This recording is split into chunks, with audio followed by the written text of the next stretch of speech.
Kinglake, a biographical and literary study by Rev. W. Tuckwell, author of Tongues and Trees, Winchester 50 Years Ago, Reminiscences of Oxford, etc. Muro alpha iota delta pi lambda omicron iota pi omicron iota muro tau upsilon rho epsilon sigma omicron theta alpha tau omicron. Picture, decorative graphic. London, George Bell and Sons, 1902 Chiswick Press, Charles Whittingham and Co., Tooks Court, Chancery Lane, London. Preface. It is just 11 years since Kinglake passed away, and his life has not yet been separately memorialized. A few years more, and the personal side of him would be irrecoverable, though by personality, no less than by authorship, he made his contemporary mark. When a tomb has been closed for centuries, the effaced lineaments of its tenant can be recolored only by the idealizing hand of genius, as Scott drew Claverhouse, and Carlyle drew Cromwell. But, to the biographer of the lately dead, men have a right to say, as Saul said to the Witch of Endor, "Call up Samuel." In your study of a life so recent as Kinglake's, give us, if you choose, some critical synopsis of his monumental writings, some salvage from his ephemeral and scattered papers. Trace so much of his youthful training as shaped the development of his character, depict, with wise restraint, his political and public life, but also, and above all, reclothe him in his habit as he lived, as friends and associates knew him. Recover his traits of voice and manner, his conversational wit or wisdom, epigram or paradox, his explosions of sarcasm and his eccentricities of reserve, his words of winningness and acts of kindness, and, since one half of his life was social, introduce us to the companions who shared his lighter hour and evoked his finer fancies, take us to the Athenaeum Corner, or to Holland House, and flash on us at least a glimpse of the brilliant men and women who formed the setting to his sparkle. Dick in amicitiam coantitive fodere jungant _. This I have endeavored to do, with such aid as I could command from his few remaining contemporaries. His letters to his family were destroyed by his own desire. On those written to Madame Novikov no such embargo was laid, nor does she believe that it was intended. I have used these sparingly, and all extracts from them have been subjected to her censorship. If the result is not Attic in salt, it is at any rate Roman in brevity. I send it forth with John Bunyan's homely aspiration, and may its buyer have no cause to say, his money is but lost or thrown away. Contents chap. Page I. Early years 1-2. Eothen 23. Literary and parliamentary life 33-4. The invasion of the Crimea 56 v. Madame Novikov 96. Later days, and death 111 Index 149 List of illustrations Kinglake in the late 50s _frontispiece Eliot Warburton 14 Lord Raglan 40 Madame Novikov 92 Kinglake in the early 70s 128 Chapter 1 Early years. The fourth decade of the deceased century dawned on a procession of Oriental pilgrims, variously qualified or disqualified to hold the gorgeous Eastern fee, who, with _bakshish in their purses, a theory in their brains, an unfilled diary book in their portmanteaus, sought out the Holy Land, the Sinai Peninsula, the Valley of the Nile, sometimes even Armenia and the Monte Santo, and returned home to emit their illustrated and mapped octavos. We have the type delineated admiringly in Miss Young's Heartsease, 1, bitterly in Miss Skeen's Use and Abuse, facetiously in the Clarence Bulbul of our street. Hang it! Has not everybody written an Eastern book? I should like to meet anybody in society now who has not been up to the Second Cataract. My Lord Castleroyal has done one, an honest one, my Lord Youngant another, an amusing one, my Lord Wolsey another, a pious one, there is the Cutlet and the Kabob, a sentimental one, Timbuctoothan, a humorous one. Lord Carlisle's honesty, Lord Nugent's fun, Lord Lindsay's piety, failed to float their books. Miss Martineau, clear, frank, unemotional Curzon, fuddling the Levantine monks with Rosolio that he might fleece them of their treasured hereditary manuscripts, even Eliot Warburton's power, coloring, play of fancy, have yielded to the mobility of time. Two alone out of the gallant company maintain their vogue today, Stanley's Sinai and Palestine, as a fifth gospel, an inspired scripture gazetteer, and Eothen, as a literary gem of purest ray serene.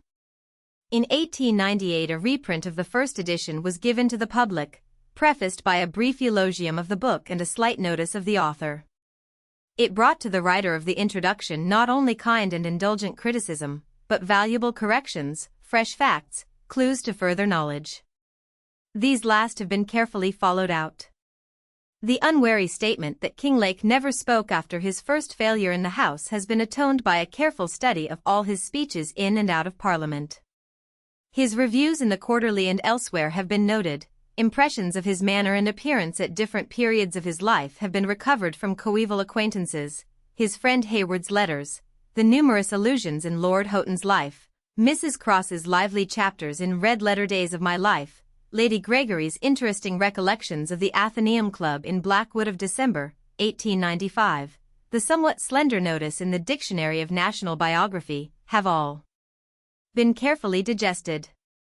From these, and, as will be seen, from other sources, the present memoir has been compiled, an endeavor, _Sarah to lay before the countless readers and admirers of his books a fairly adequate appreciation, hitherto unattempted, of their author.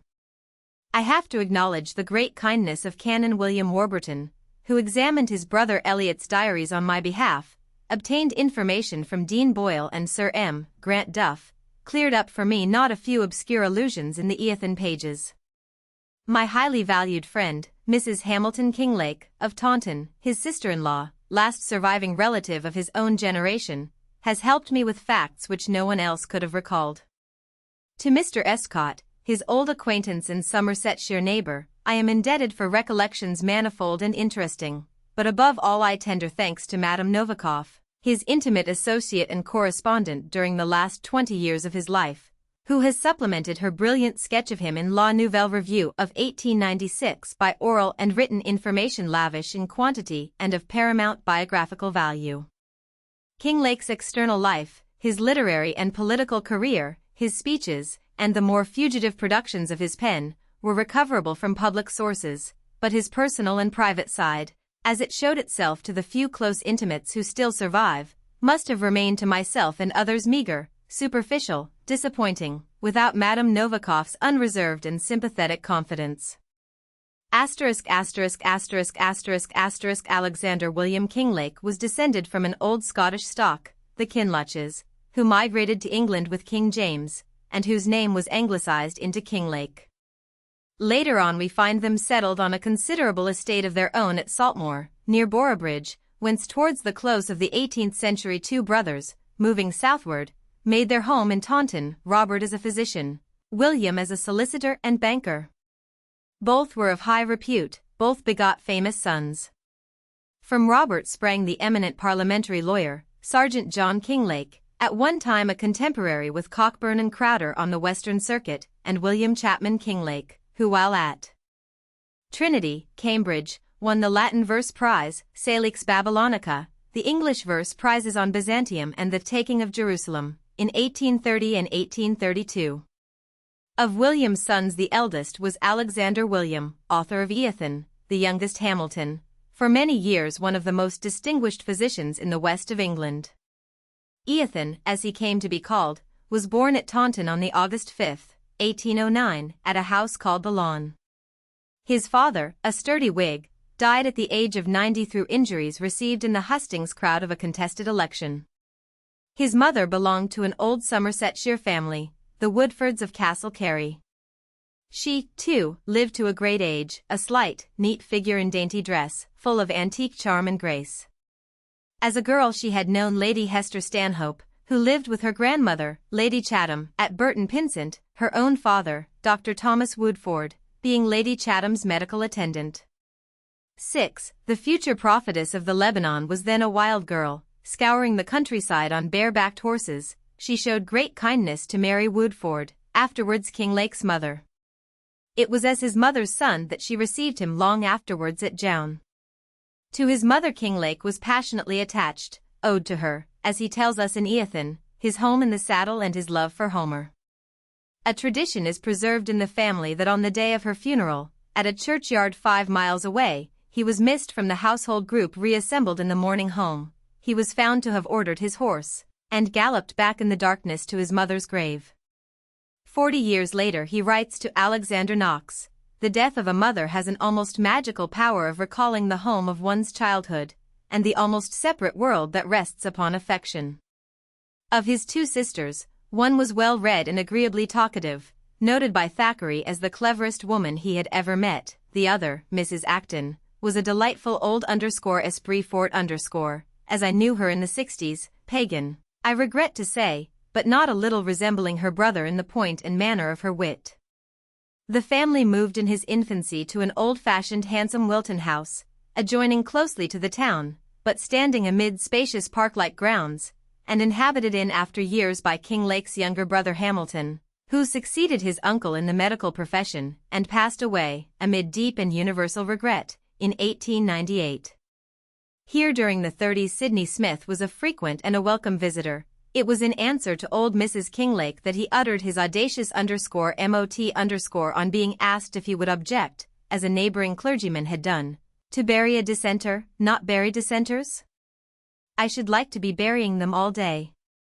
Taunton was an nutrient foster mother, _Rita Nutrix_ for such young lions as the Kinglake brood.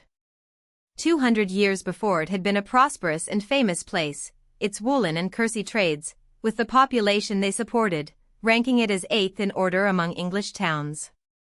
Its inhabitants were then a gallant race, republican in politics, Puritan in creed. Twice besieged by Goring and Lumford, it had twice repelled the Royalists with loss.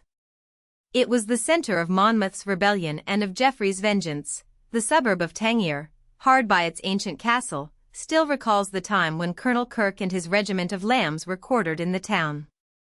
But long before the advent of the Kinglakes its glory had departed, its manufactures had died out, its society become Philistine and bourgeois, little men who walk in narrow ways. While from preeminence in electoral venality among English boroughs it was saved only by the near proximity of Bridgewater. A noted statesman who, at a later period, represented it in Parliament, used to say that by only one family besides Dr. Hamilton Kinglake's could he be received with any sense of social or intellectual equality. Not much, however, of Kinglake's time was given to his native town. He was early sent to the grammar school at Ottery St. Mary's, the Clavering of Pendennis, whose Dr. Wapshot was George Coleridge, brother of the poet.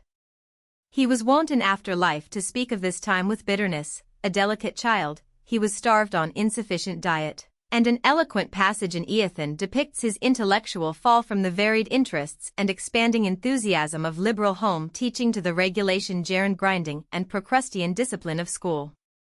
The dismal change is ordained, and then, thin meager Latin with small shreds and patches of Greek, is thrown like a pauper's pall over all your early lore. Instead of sweet knowledge, vile, monkish, doggerel grammars and gratuses, dictionaries and lexicons, and horrible odds and ends of dead languages are given you for your portion, and down you fall, from Roman story to a 3-inch scrap of Scriptores Romani, from Greek poetry, down to the cold rations of Poeti Greci, cut up by commentators, and served out by schoolmasters. At Eton, under Keate, as all readers of Eothen know, he was contemporary with Gladstone, Sir F. Hanmer, Lords Canning and Dalhousie, Selwyn, Shadwell. He wrote in the Etonian, created and edited by Mackworth Praed, and is mentioned in Praed's poem on Surley Hall as Kinglake, dear to poetry, and dear to all his friends. Dr. Gaddy remembers his determined pale face, thinks that he made his mark on the river rather than in the playing fields, being a good Oran swimmer. His great friend at school was Savile, the Methley of his travels, who became successively Lord Pollington and Earl of Mexborough.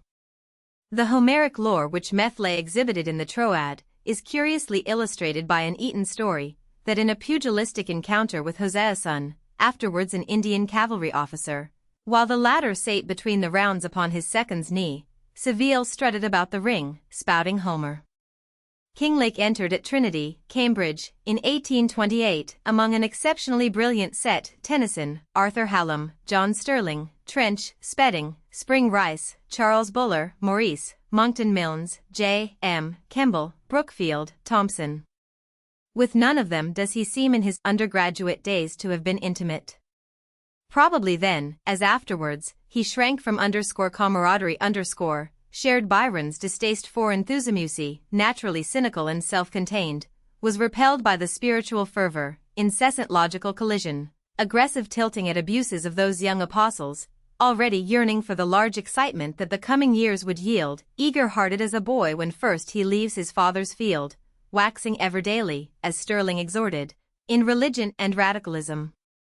He saw life differently, more practically, if more selfishly. To one rhapsodizing about the plain living and high thinking of Wordsworth's sonnet, he answered, "You know that you prefer dining with people who have good glass and china and plenty of servants."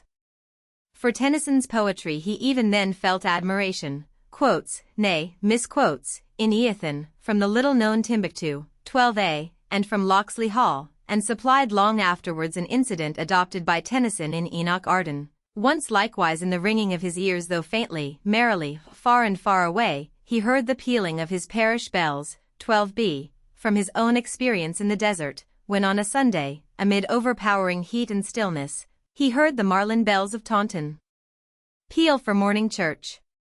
13. In whatever set he may have lived he made his mark at Cambridge. Lord Houghton remembered him as an orator at the Union, and speaking to Cambridge undergraduates 50 years later, after enumerating the giants of his student days, Macaulay, Praed, Buller, Sterling, Marivalli, he goes on to say, there, too, were Kemble and Kinglake, the historian of our earliest civilization and of our latest war. Kemble as interesting an individual as ever was portrayed by the dramatic genius of his own race, Kinglake, as bold a man-at-arms in literature as ever confronted public opinion. We know, too, that not many years after leaving Cambridge he received, and refused, a solicitation to stand as Liberal representative of the university in Parliament. He was, in fact, as far as any of his contemporaries from acquiescing in social conventionalisms and shams. To the end of his life he chafed at such restraint. When pressed to stay in country houses, he writes in 1872, "I have had the frankness to say that I have not discipline enough." Repeatedly he speaks with loathing of the stale civilization, the utter respectability, of European life. 14a, longed with all his soul for the excitement and stir of soldiership, from which his short-sightedness debarred him. 14b, rushed off again and again into foreign travel, set out immediately on leaving Cambridge, in 1834, for his first Eastern tour, to fortify himself for the business of life. Methley joined him at Hamburg, and they traveled by Berlin, Dresden, Prague, Vienna, to Semlin, where his book begins. Lord Pollington's health broke down, and he remained to winter at Corfu, while Kinglake pursued his way alone, returning to England in October 1835. 14c. On his return he read for the Chancery Bar along with his friend Eliot Warburton, under Brian Proctor, a commissioner of lunacy, better known by his poet name, Barry Cornwall. His acquaintance with both husband and wife ripening into lifelong friendship. Mrs. Proctor is the Lady of Bitterness, cited in the Eothen preface. As in Skepper, before her marriage, she was much admired by Carlyle, a brisk, witty, prettyish, clear-eyed, sharp-tongued young lady, and was the intimate, among many, especially of Thackeray and Browning.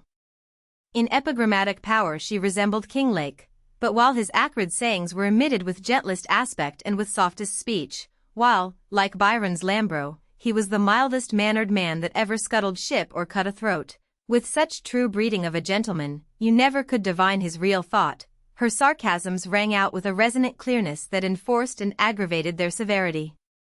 That two persons so strongly resembling each other in capacity for rival exhibition, or for mutual exasperation, should have maintained so firm a friendship, often surprised their acquaintance. She explained it by saying that she and Kinglake sharpened one another like two knives, that, in the words of Petruchio, where two raging fires meet together, they do consume the thing that feeds their fury. Picture, Eliot Warburton. From a watercolor drawing in the possession of Canon Warburton, Crabbe Robinson, stung by her in a tender place, his boastful iterative monologues on Weimar and on Goethe, said that of all men Proctor ought to escape purgatory after death, having tasted its fullness here through living so many years with Mrs. Proctor. The husbands of the talkative have great reward hereafter, said Rudyard Kipling's Lama. And I have been told by those who knew the pair that there was truth as well as irritation in the taunt. A graceful preface to Eothen, wrote to me a now famous lady who as a girl had known Mrs. Proctor well, made friendly company yesterday to a lonely meal, and brought back memories of Mr. Kinglake's kind spoiling of a raw young woman, and of the wit, the egregious vanity, the coarseness, the kindness, of that hard old worldling Our Lady of Bitterness. In the presence of one man, Tennyson, she laid aside her shrewishness. Talking with Alfred Tennyson lifts me out of the earth earthy. A visit to Farringford is like a retreat to the religious. A celebrity in London for 50 years, she died, witty and vigorous to the last, in 1888. You and I and Mr. Kinglake, she says to Lord Houghton, are all that are left of the goodly band that used to come to St. John's Wood. Eliot Warburton, Motley, Adelaide, Count de Verg, Chorley, Sir Edwin Landseer, my husband. I never could write a book, she tells him in another letter, and one strong reason for not doing so was the idea of some few seeing how poor it was. Venables was one of the few, I need not say that you were one, and Kinglake. Kinglake was called to the Chancery Bar, and practiced apparently with no great success. He believed that his reputation as a writer stood in his way. When, in 1845, poor Hood's friends were helping him by gratuitous articles in his magazine, Hood's Own, Kinglake wrote to Monckton Milnes refusing to contribute. He will send £10 to buy an article from some competent writer, but will not himself write. It would be seriously injurious to me if the author of Eothen were _affiche_ as contributing to a magazine. My frailty in publishing a book has, I fear, already hurt me in my profession, and a small sin of this kind would bring on me still deeper disgrace with the solicitors. Twice at least in these early years he travelled. Mr. Kinglake, writes Mrs. Proctor in 1843, is in Switzerland, reading Rousseau. And in the following year we hear of him in Algeria, accompanying Saint Arnaud in his campaign against the Arabs. The mingled interest and horror inspired in him by this extraordinary man finds expression in his invasion of the Crimea, too. 157. A very few survivors, still remember his appearance and manners in the 40s. The eminent husband of a lady, now passed away, who in her lifetime gave Sunday dinners at which Kinglake was always present, speaks of him as _sensitive_, quiet in the presence of noisy people. Of Brookfield and the overpowering Bernal Osborne, liking their company, but never saying anything worthy of remembrance. A popular old statesman, still active in the House of Commons, recalls meeting him at Palmerston, Lord Harrington's seat, where was assembled a party in honor of Madame Guiccioli and her second husband, the Marquis de Boissy, and tells me that he attached himself to ladies, not to gentlemen, nor ever joined in general tattle. Like many other famous men, he passed through a period of shyness, which yielded to women's tactfulness only. From the first they appreciated him. If you were as gentle as your friend Kinglake, writes Mrs. Norton reproachfully to Hayward in the Sulks.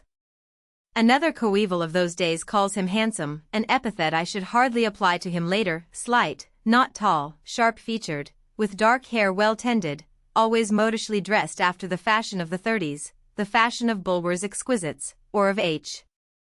K. Brown's Nicholas Nickleby illustrations, leaving on all who saw him an impression of great personal distinction, yet with an air of youthful _abandon_ which never quite left him. He was pale, small, and delicate in appearance, says Mrs. Simpson, Nassau Senior's daughter, who knew him to the end of his life, while Mrs. Andrew Cross, his friend in the Crimean decade, cites his finely chiseled features and intellectual brow, a complexion bloodless with the pallor not of ill health, but of an old Greek bust.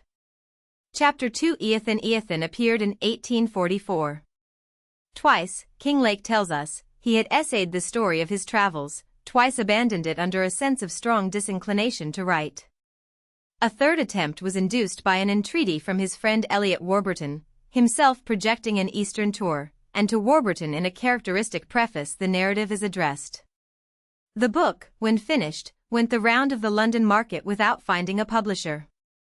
It was offered to John Murray, who cited his refusal of it as the great blunder of his professional life, consoling himself with the thought that his father had equally lacked foresight 30 years before in declining the rejected addresses. He secured the copyright later on.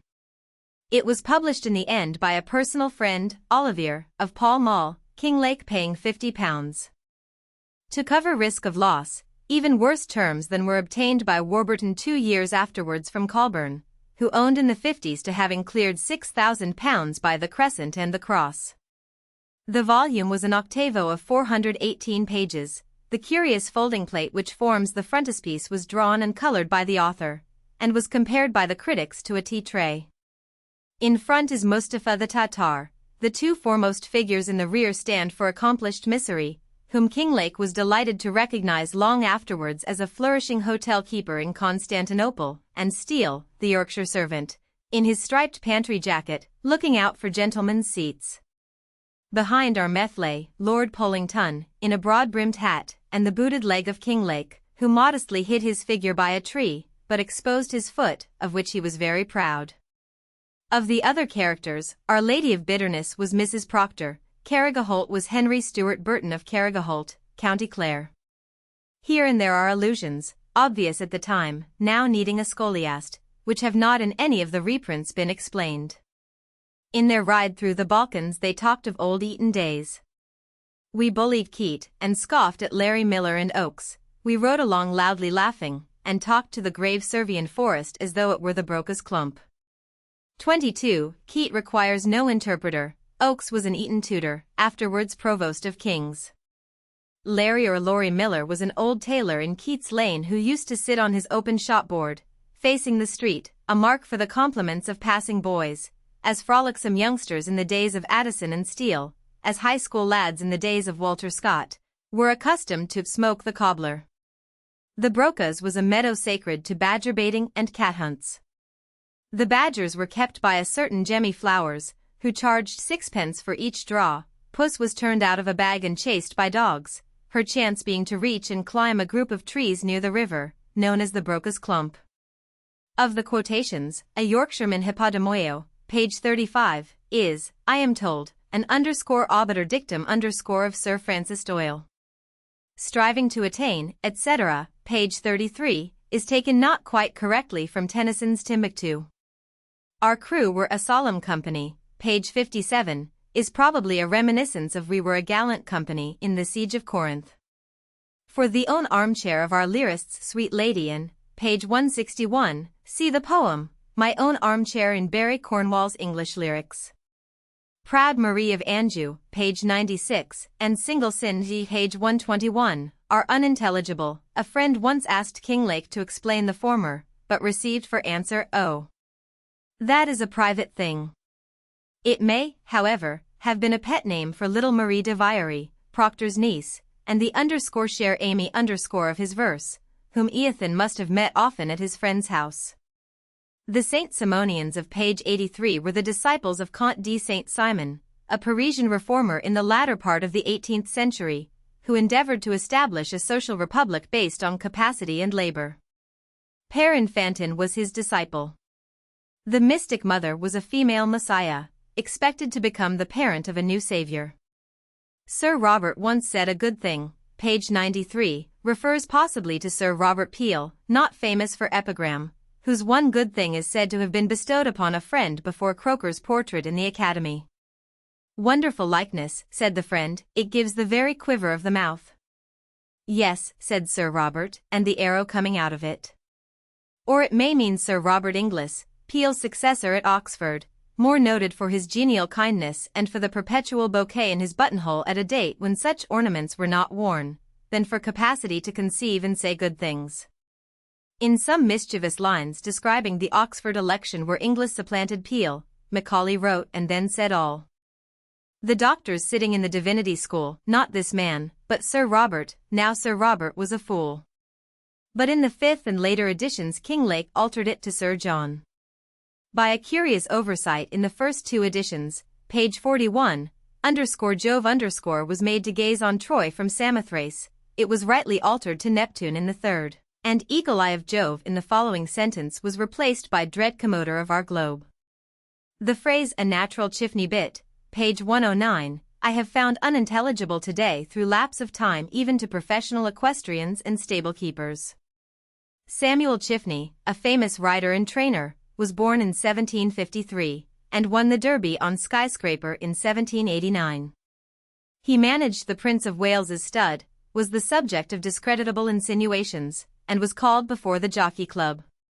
Nothing was proved against him, but in consequence of the fracas the prince severed his connection with the club and sold his horses. Chiffney invented a bit named after him, a curb with 2 snaffles, which gave a stronger bearing on the sides of a horse's mouth. His rule in racing was to keep a slack rein and to ride a waiting race, not calling on his horse till near the end. His son Samuel, who followed him, observed the same plan. From its frequent success the term Chiffney rush became proverbial. In his Ride Through the Desert, page 169, Kinglake speaks of his native bells, the innocent bells of Marlin, that never before sent forth their music beyond the Blagon Hills. Marlin bells is the local name for the fine peal of St. Mary Magdalene, Taunton. The Blagon, more commonly called the Blagden Hills, run parallel with the Quantocks, and between them lies the fertile vale of Taunton Deane. Damascus, he says, on page 245, was safer than Oxford, and adds a note on Mr. Everett's degree which requires correction. It is true that an attempt was made to non-place it Mr. Everett's honorary degree in the Oxford Theatre in 1843 on the ground of his being a Unitarian, not true that it succeeded. It was a conspiracy by the young lions of the New Mania, who had organized a formidable opposition to the degree, and would have created a painful scene even if defeated.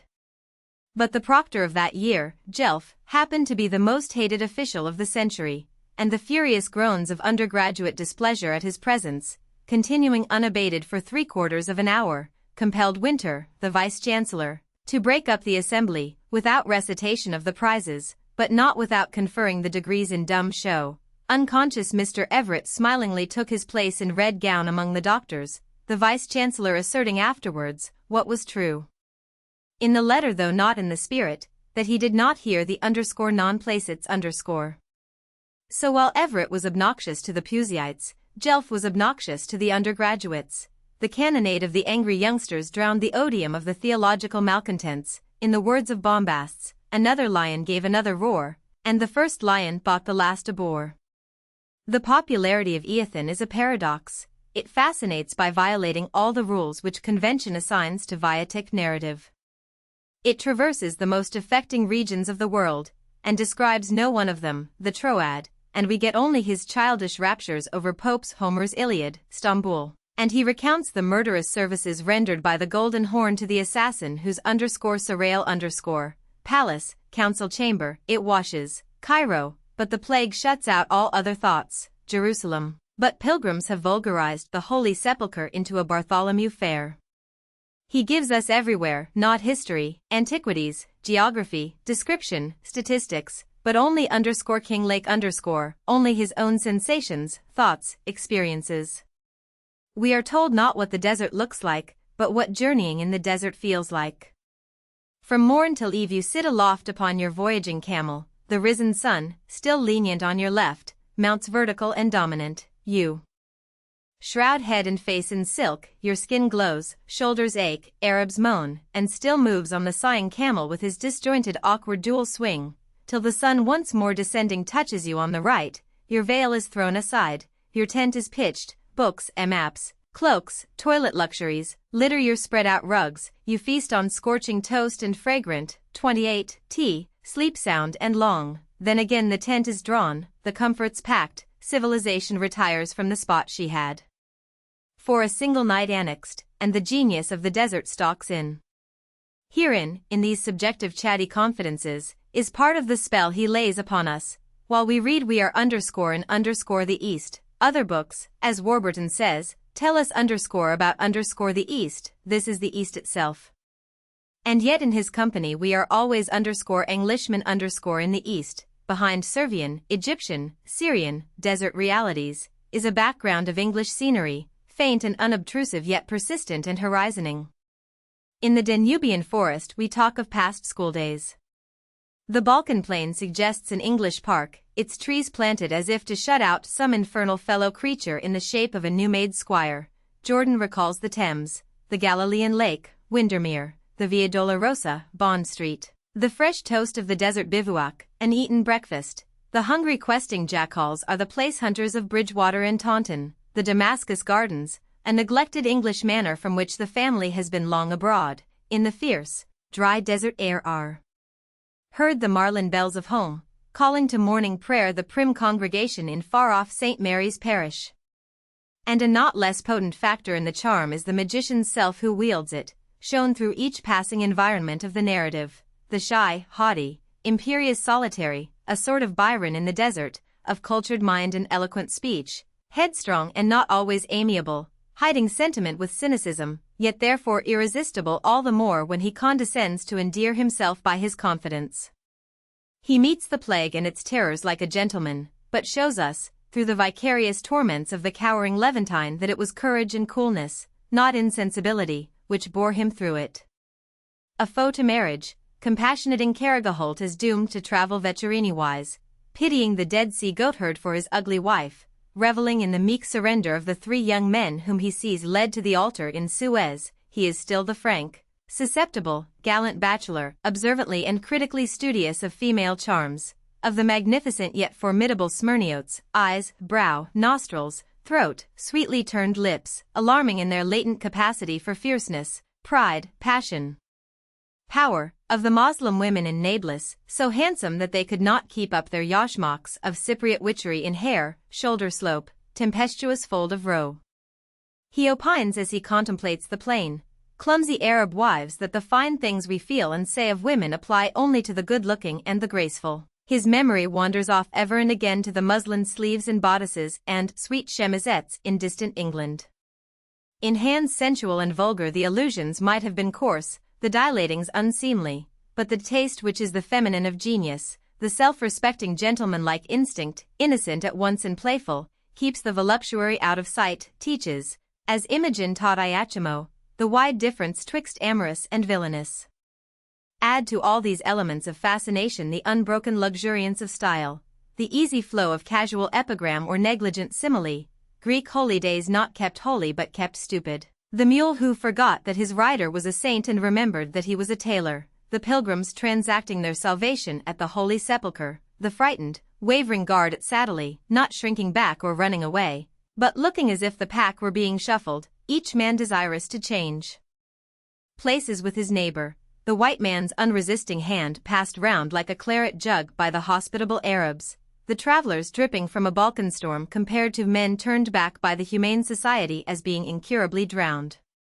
Sometimes he breaks into a canter, as in the first experience of a Moslem city, the rapturous escape from respectability and civilization, the apostrophe to the Stambul Sea, the glimpse of the Mysian Olympus, the burial of the poor dead Greek, the Janus view of Orient and Occident from the Lebanon watershed, the pathetic terror of Bedouins and camels on entering a walled city, until, once more in the saddle, and winding through the Taurus defile, he saddens us by a first discordant note, the note of sorrow that the entrancing tale is at an end. Old times return to me as I handle the familiar pages. To the schoolboy 56 years ago arrives from home a birthday gift, the bright green volume, with its showy paintings of the impaled robbers and the Jordan passage, its bulky Tatar, towering high above his scraggy steed, impressed in shining gold upon its cover.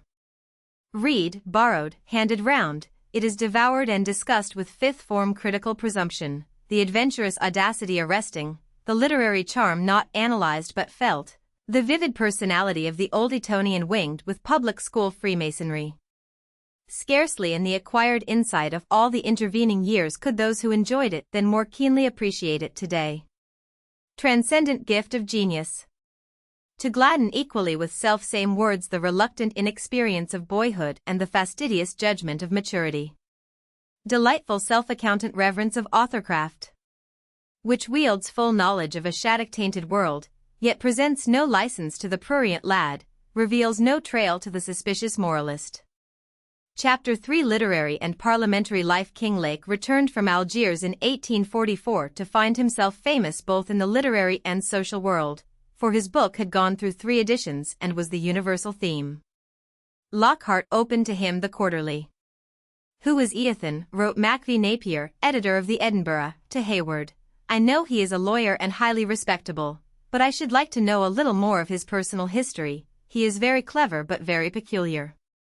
Thackeray, later on, expresses affectionate gratitude for his presence at the lectures on English humorists. It goes to a man's heart to find amongst his friends such men as Kinglake and Venables, Higgins, Rawlinson, Carlyle, Ashburton and Hallam, Milman, Macaulay, Wilberforce, looking on kindly.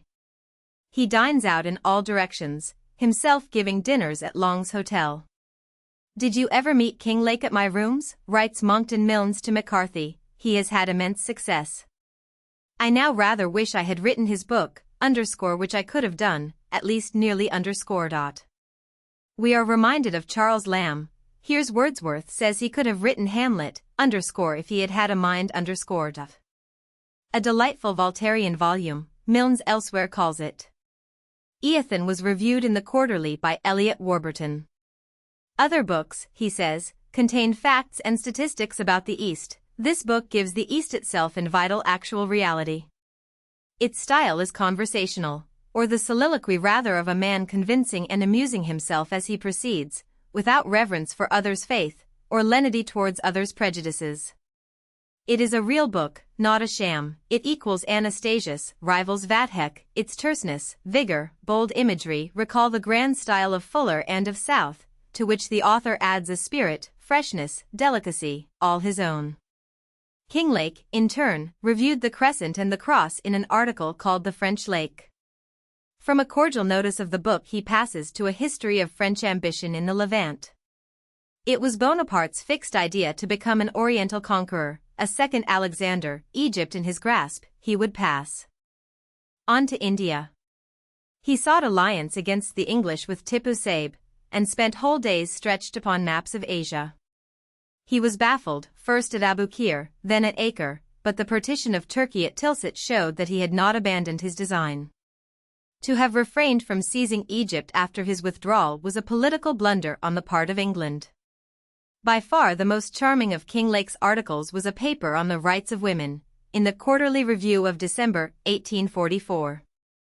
Grouping together Monckton Milnes's Palm Leaves, Mrs. Poole's sketch of Egyptian harems, Mrs. Ellis's Women and Wives of England, he produced a playful, lightly touched, yet sincerely constructed sketch of woman's characteristics, seductions, attainments, the extent and secret of her fascination and her deeper influence, her defects, foibles, misconceptions.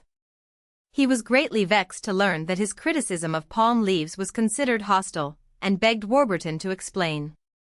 His praise, he said, had been looked upon as irony, his bantering taken to express bitterness. Warburton added his own conviction that the notice was tributary to Milnes's fame, and Milnes accepted the explanation. But the chief interest of this paper lies in the beautiful passage which ends it. The world must go on its own way, for all that we can say against it. Beauty, though it beams over the organization of a doll, will have its hour of empire. The most torpid heiress will easily get herself married, but the wife whose sweet nature can kindle worthy delights is she that brings to her hearth a joyous, hopeful, ardent spirit, and that subtle power whose sources we can hardly trace, but which yet so irradiates a home that all who come near are filled and inspired by a deep sense of womanly presence. We best learn the unsuspected might of a being like this when we try the weight of that sadness which hangs like lead upon the room, the gallery, the stairs, where once her footstep sounded, and now is heard no more. It is not less the energy than the grace and gentleness of this character that works the enchantment. Books can instruct, and books can exalt and purify. Beauty of face and beauty of form will come with bright pictures and statues, and for the government of a household hired menials will suffice, but fondness and hate, daring hopes, lively fears, the lust of glory and the scorn of base deeds, sweet charity, faithfulness, pride, and, chief over all, the impetuous will, lending might and power to feeling, these are the rib of the man, and from these, deep veiled in the mystery of her very loveliness, his true companion sprang.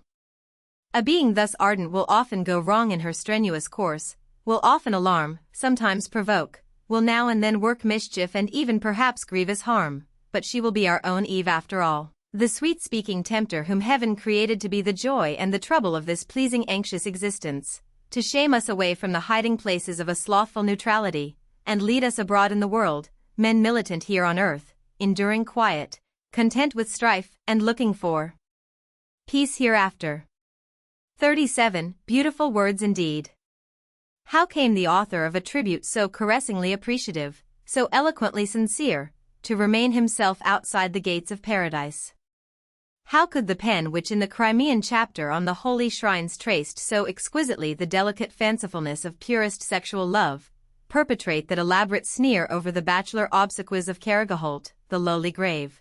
That is the end of man's romantic hopes, has closed over all his rich fancies and all his high aspirations. He is utterly married. 38 Guy marries vous, mettez-vous dans la misère. Guy marries-vous, mettez-vous la corde au cou. 38b. There is generally a good reason for prolonged celibacy, a reason which the bachelor as generally does not betray. Kinglake remained single, by his own account, because he had observed that women always prefer other men to their own husbands.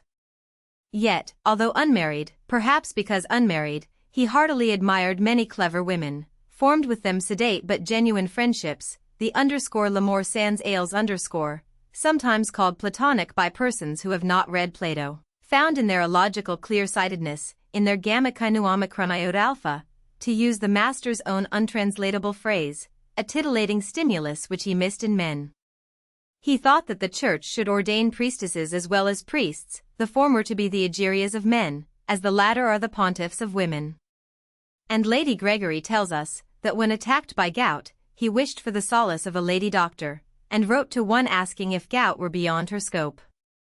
She answered, "Dear sir, gout is not beyond my scope, but men are." In 1854 he accompanied Lord Raglan to the Crimea. "I had heard," writes John Kenyon, "of Kinglake's chivalrous goings-on. We were saying yesterday that though he might write a book, he was among the last men to go that he might write a book. He is wild about matters military, if so calm a man is ever wild."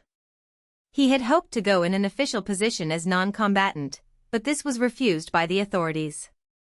His friend, Lord Raglan, whose acquaintance he had made while hunting with the Duke of Beaufort's hounds, took him as his private guest. Arrested for a time at Malta by an attack of fever, he joined our army before hostilities began, rode with Lord Raglan's staff at the Alma fight, likening the novel sensation to the excitement of fox hunting, and accompanied the chief in his visit of tenderness to the wounded when the fight was over. Throughout the campaign the two were much together, as we shall notice more fully later on. There are often slight but unmistakable signs of Kinglake's presence as spectator and auditor of Lord Raglan's deeds and words. 40. His affection and reverence for the great general animate the whole. In outward composure and latent strength the two men resembled each other closely. The book is, in fact, a history of Lord Raglan's share in the campaign, begun in 1856 at the request of Lady Raglan. The narrative ends when the Caradoc with the general's body on board steams out of the bay, farewell flying at her masthead, the Russian batteries, with generous recognition, ceasing to fire till the ship was out of sight. "Lord Raglan is dead," said Kinglake as Volume 8 was sent to press, "and my work is finished." Picture, Lord Raglan, 10 years were to elapse before the opening volumes should appear, and meanwhile he entered Parliament for the borough of Bridgewater, which had rejected him in 1852. His colleague was Colonel Charles J. Chemist Tint, member of a family which local influence and lavish expenditure had secured in the representation of the town for nearly 40 years. Catechized as to his political creed, he answered, "I call myself an advanced Liberal, but I decline to go into Parliament as the pledged adherent of Lord Palmerston or any other Liberal." He adds, in response to a further question, "I am believed to be the author of Eothen." He broke down in his maiden speech, but recovered himself in a later effort, and spoke, not unfrequently, on subjects then important, now forgotten, on the outrage of the Charles E.T. George, the capture of the Sardinian colliery by the Neapolitans on the high seas, our attitude towards the Paris Congress of 1857. While in 1858 he led the revolt against Lord Palmerston's proposal to amend the conspiracy laws in deference to Louis Napoleon, in 1860 vigorously denounced the annexation of Savoy and Nice, and in 1864 moved the amendment to Mr. Disraeli's motion in the debate on the address, which was carried by 313 to 295. His feeble voice and unimpressive manner prevented him from becoming a power in the House, but his speeches when read are full, fluent, and graceful, the late Sir Robert Peel's remarkable harangue against the French Emperor in the course of an earlier debate was taken, as he is said to have owned, mainly from a speech by Kinglake, delivered so indistinctly that the reporters failed to catch it, but audible to Sir Robert, who sate close beside him. With his constituents he was more at ease and more effective. His seat for Bridgewater was challenged at a general election by Henry Padwick, a hanger-on to Disraeli and a well-known bookmaker on the turf, who, with an Irish Colonel Westbrook, tried to cajole the electors and their wives by extravagant compliments to the town, its neighborhood, its denizens, a place celebrated, as Captain Costigan said of Chatteris, for its antiquity, its hospitality, the beauty of its women, the manly fidelity, generosity, and joviality of its men. Kinglake met them on their own ground. In his flowery speeches the romance of Sinai and Palestine faded before the glories of the little Somersetshire town. What was the Jordan by comparison with the Parrett? Could Libanus or anti-Libanus vie with the Mendip and the Quantock Hills? The view surveyed by Monmouth from St. Mary's Tower on the eve of Sedgemoor transcended all the panoramas which the Holy Land or Asia Minor could present. But his more serious orations were worthy of his higher fame. In the panic of 1858, when the address of the French colonels to the Emperor, beseeching to be led against England, had created serious alarm on this side the Channel, he went down to Bridgewater to enlighten the west of England. "Why," he asked, "do we fear invasion? The population of France is peaceful, the turnip soup Jacques Bonhomme is peaceful, the soldiers of the line are peaceful. Why are we anxious? Because there sits in his chamber at the Tuileries a solitary moody man. He is deeply interested in the science and the art of war. He told me once that he was contemplating a history of all the great battles ever fought. He holds absolute control over vast resources both in men and money. He has shown that he can attack successfully at a few weeks' notice the greatest European military power. Gout or indigestion may at any moment convert him into an enemy of ourselves. Until France returns to parliamentary government, this danger is imminent and continual. Our safety lies in our fleet, and in that alone. If for 24 hours only the Channel were denuded of our ships in time of war with France, they would hurl upon our shores a force we could not meet. Such denudation must be made impossible, our fleet so augmented and strengthened as to provide impregnably at all times for home defense no less than for foreign necessities. Our danger, I repeat, lies in no hostility on the part of the French army, in no ferocity on the part of the French people, in no _present unfriendliness on the part of the French Emperor. It arises from the fact that a revolutionary government exists in France, which has armed one man, under the name of Emperor, dictator rather, I should say, with a power so colossal, that until such power is moderated, as all power ought to be, no neighbor can be entirely safe. This speech was reproduced in the Times. Montalembert read it with admiration. "Who," he asked Sir M. E. Grant Duff, "who is Mr. Kinglake?" "He is the author of Eothen." "And what is Eothen?" "I never heard of it." He found great enjoyment in parliamentary life, but was in 1868 unseated on petition for bribery on the part of his agents. Blue books are not ordinarily light reading, but the report of the commissioners appointed to inquire into the alleged corrupt practices at Bridgewater is not only a model of terse and vigorous composition, but to persons with a sense of humor, inclined to view human irregularities and inconsistencies in a sportive rather than an indignant light, it is a sustained and diverting comedy. Of the constituency, both before and after the Reform Bill, 3/4, the commissioners artlessly inform us, sought and received bribes. Of the remainder, all but a few individuals negotiated and gave the bribes. So in every election, both sides bribed avowedly. If a luckless Purity candidate appeared, he was promptly informed that Mr. Most would win the seat. Highest bribes decided each election, further bribes averted petitions. When once a desperate riot took place and the ringleaders were tried at quarter sessions, the jury were bribed to acquit, in the teeth of the chairman's summing up. At last, in 1868, the defeated candidate petitioned, Blue Book literature was enriched by a remarkable report, and the borough was disfranchised. Of course Kinglake had only himself to thank. If a gentleman chooses to sit for a venal borough, and to entrust his interests to a questionable agent, he must, in the words of Mrs. Gamp, Take the consequences of such a situation. The consequences to him were loss of his present seat, and permanent exclusion from Parliament. He was keenly mortified by his ostracism, speaking of himself ever after as a political corpse. Thenceforward he gave his whole energy to literary work, to occasional reviews, mainly to his invasion of the Crimea. In the Edinburgh I think he never wrote, cordially disliking its then editor. A fine notice in Blackwood of Madame de Lafayette's life was from his pen. Surveying the revolutionary terror, he points out that Robespierre's opponents were in numbers overwhelmingly strong, but lacked cohesion and leaders, while the Mountain, dominated by a single will, was legally armed with power to kill, and went on killing. The Church played into Robespierre's hands by enforcing patience and resignation as the highest Christian virtues, confusing the idea of submission to heaven with the idea of submission to a scoundrel. Had Hampden been a papist he would have paid ship money. He wrote also in The Owl, a brilliant little magazine edited by his friend Laurence Oliphant, a society journal, conducted by a set of clever well-to-do young bachelors living in London, addressed like the Pall Mall Gazette, in Pendennis, to the higher circles of society, written by gentlemen for gentlemen.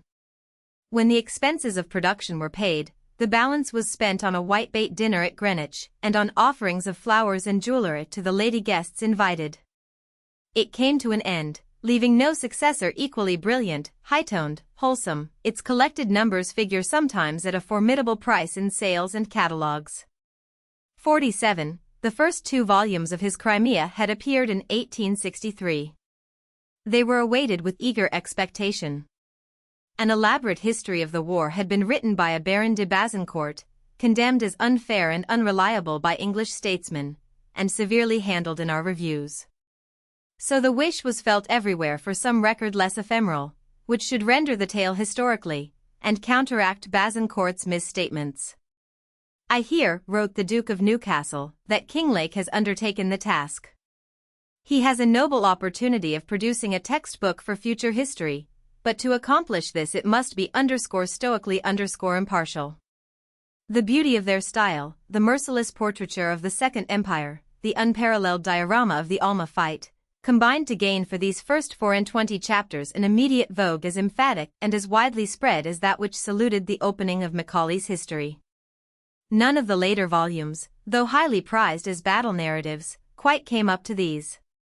The political and military conclusions drawn provoked no small bitterness. His cousin, Mrs. Sergeant Kinglake, used to say that she met sometimes with almost affronting coldness in society at the time, under the impression that she was a W.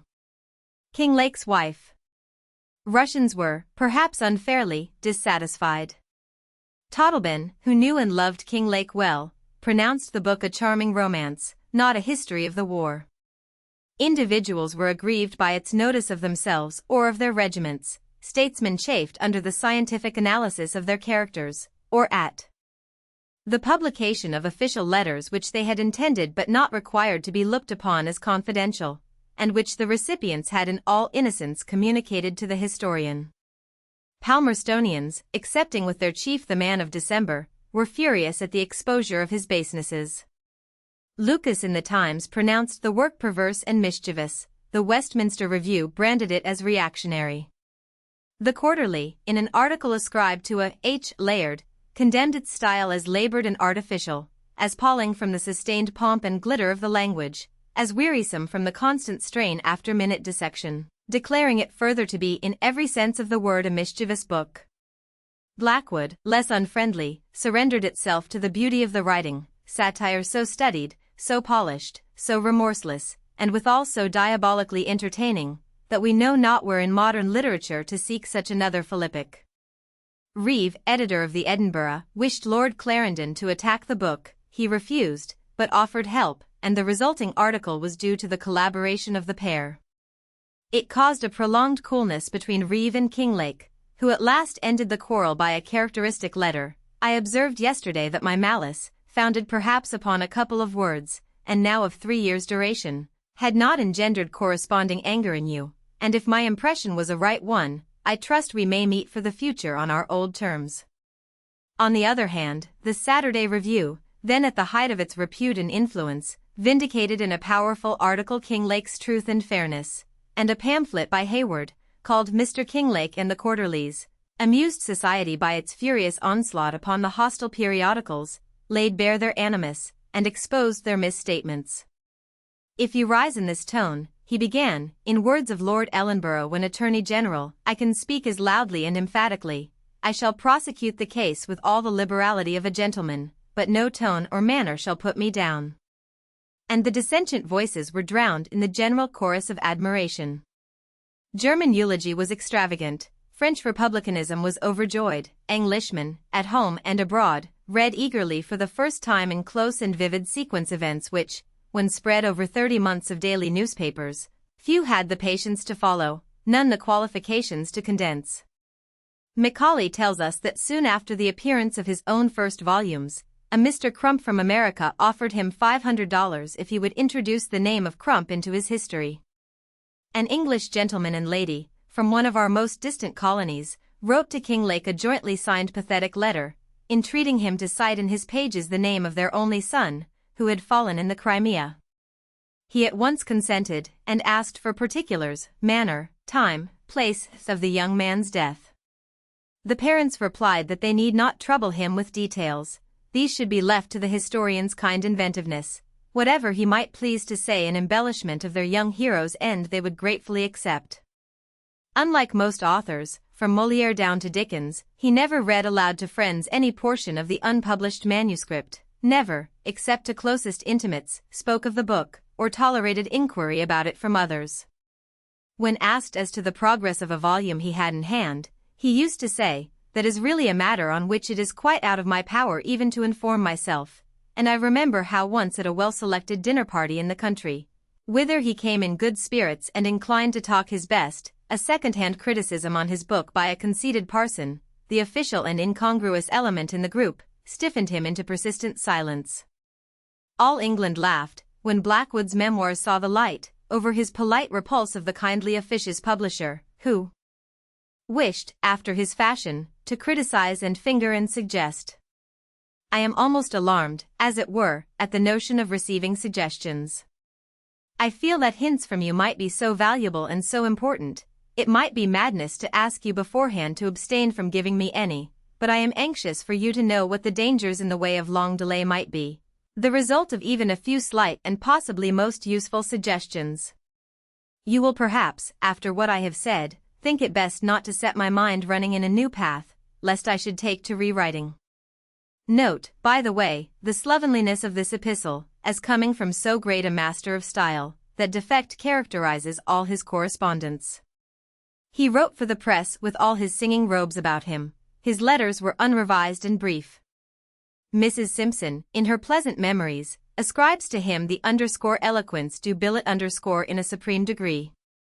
I must confess that of more than 500 letters from his pen which I have seen only 6 cover more than a single sheet of notepaper, all are alike careless and unstudied in style, though often in matter characteristic and informing.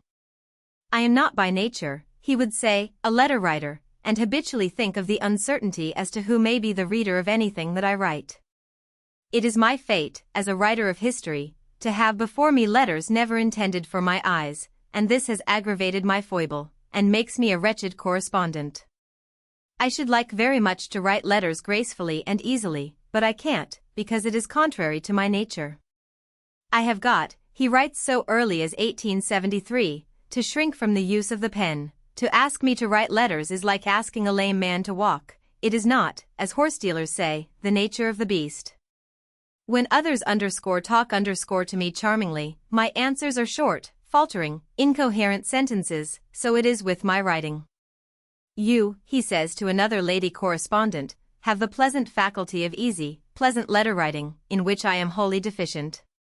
In fact, the claims of his Crimean book, which compelled him latterly to refuse all other literary work, gave little time for correspondence. Its successive revisions formed his daily task until illness struck him down. Sacks of Crimean notes, labeled through some fantastic whim with female Christian names, the Helen bag, the Adelaide bag, etc., were ranged round his room. His working library was very small in bulk, his habit being to cut out from any book the pages which would be serviceable, and to fling the rest away. So, we are told, the first Napoleon, binding volumes for his traveling library, shore their margins to the quick, and removed all prefaces, title pages, and other superfluous leaves. So, too, Edward Fitzgerald used to tear out of his books all that in his judgment fell below their author's highest standard, retaining for his own delectation only the quintessential remnants. Volumes 3 and 4 appeared in 1868, v. in 1875, 6. In 1880, 7. And 8. In 1887, while a cabinet edition of the whole in 9 volumes was issued continuously from 1870 to 1887. Our attempt to appreciate the book shall be reserved for another chapter. Chapter 4. The invasion of the Crimea. Was the history of the Crimean War worth writing? Not as a magnified newspaper report that had been already done, but as a permanent work of art from the pen of a great literary expert? Very many of us, I think, after the lapse of 50 years, feel compelled to say that it was not. The struggle represented no great principles, begot no far-reaching consequences. It was not inspired by the holy glee with which in Wordsworth's sonnet Liberty fights against a tyrant, but by the faltering boldness, the drifting, purposeless unresolve of statesmen who did not desire it, and by the irrational violence of a press which did not understand it. It was not a necessary war. Its avowed object would have been attained within a few weeks or months by bloodless European concert. It was not a glorious war, crippled by an incompatible alliance and governed by the evil genius who had initiated it for personal and sordid ends. It brought discredit on baffled generals in the field, on crown, cabinet, populace, at home. It was not a fruitful war. The detailed results purchased by its squandered life and treasure lapsed in swift succession during 20 sequent years, until the last sheet of the treaty which secured them was contemptuously torn up by Gortschaff in 1870. But a right sense of historical proportion is in no time the heritage of the many, and is least of all attainable while the memory of a campaign is fresh. On Englishmen who welcomed home their army in 1855, the strife from which shattered but victorious it had returned, loomed as epoch-making and colossal, as claiming therefore permanent record from some eloquent artist of attested descriptive power. Soon the report gained ground that the destined chronicler was Kinglake, and all men hailed the selection, yet the skeptic who in looking back today decries the greatness of the campaign may perhaps no less hesitate to approve the fitness of its chosen analyst. His fame was due to the perfection of a single book. He ranked as a potentate in _style_. But literary perfection, whether in prose or poetry, is a fragile quality, and _afflatus_ irregular, independent, unamenable to orders. The official tributes of a laureate we compliment at their best with the northern farmer's verdict on the pulpit performances of his parson, and I niver knowed what a meaned but I thought it 'ad summit to say, and I thought a said what a out to a said and I com ed away. Set to compile a biography from 30 years of monitors, the author of Waverley, like Lord Chesterfield's diamond pencil, produced one miracle of dullness. It might well be feared that Kinglake's volatile pen, when linked with forceful feeling and bound to rigid taskwork, might lose the charm of casual epigram, easy luxuriance, playful egotism, vagrant illusion, which established Eothen as a classic.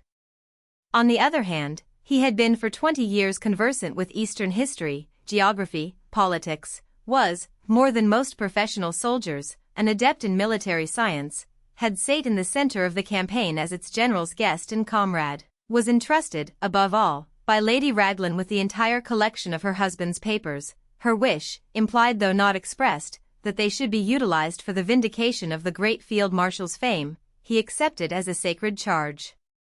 Her confidence not only governed his decision to become the historian of the war, but imparted a personal character to the narrative. In order, therefore, rightly to appreciate the invasion of the Crimea, we must look upon it as a great prose epic, its argument, machinery, actors, episodes, subordinate to a predominant ever-present hero. In its fine preamble Lord Raglan sits enthroned high above generals, armies, spectators, conflicts. On the quality of his mind the fate of 2 great hosts and the fame of 2 great nations hang. He checks St. Arnaud's wild ambition, overrules the waverings of the Allies, against his own judgment, but in dutiful obedience to home instruction carries out the descent upon the old fort coast.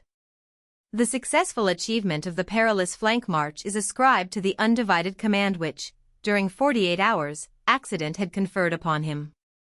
From his presence in council French and English come away convinced and strengthened, his calm in action imparts itself to anxious generals and panic-stricken aides-de-camp.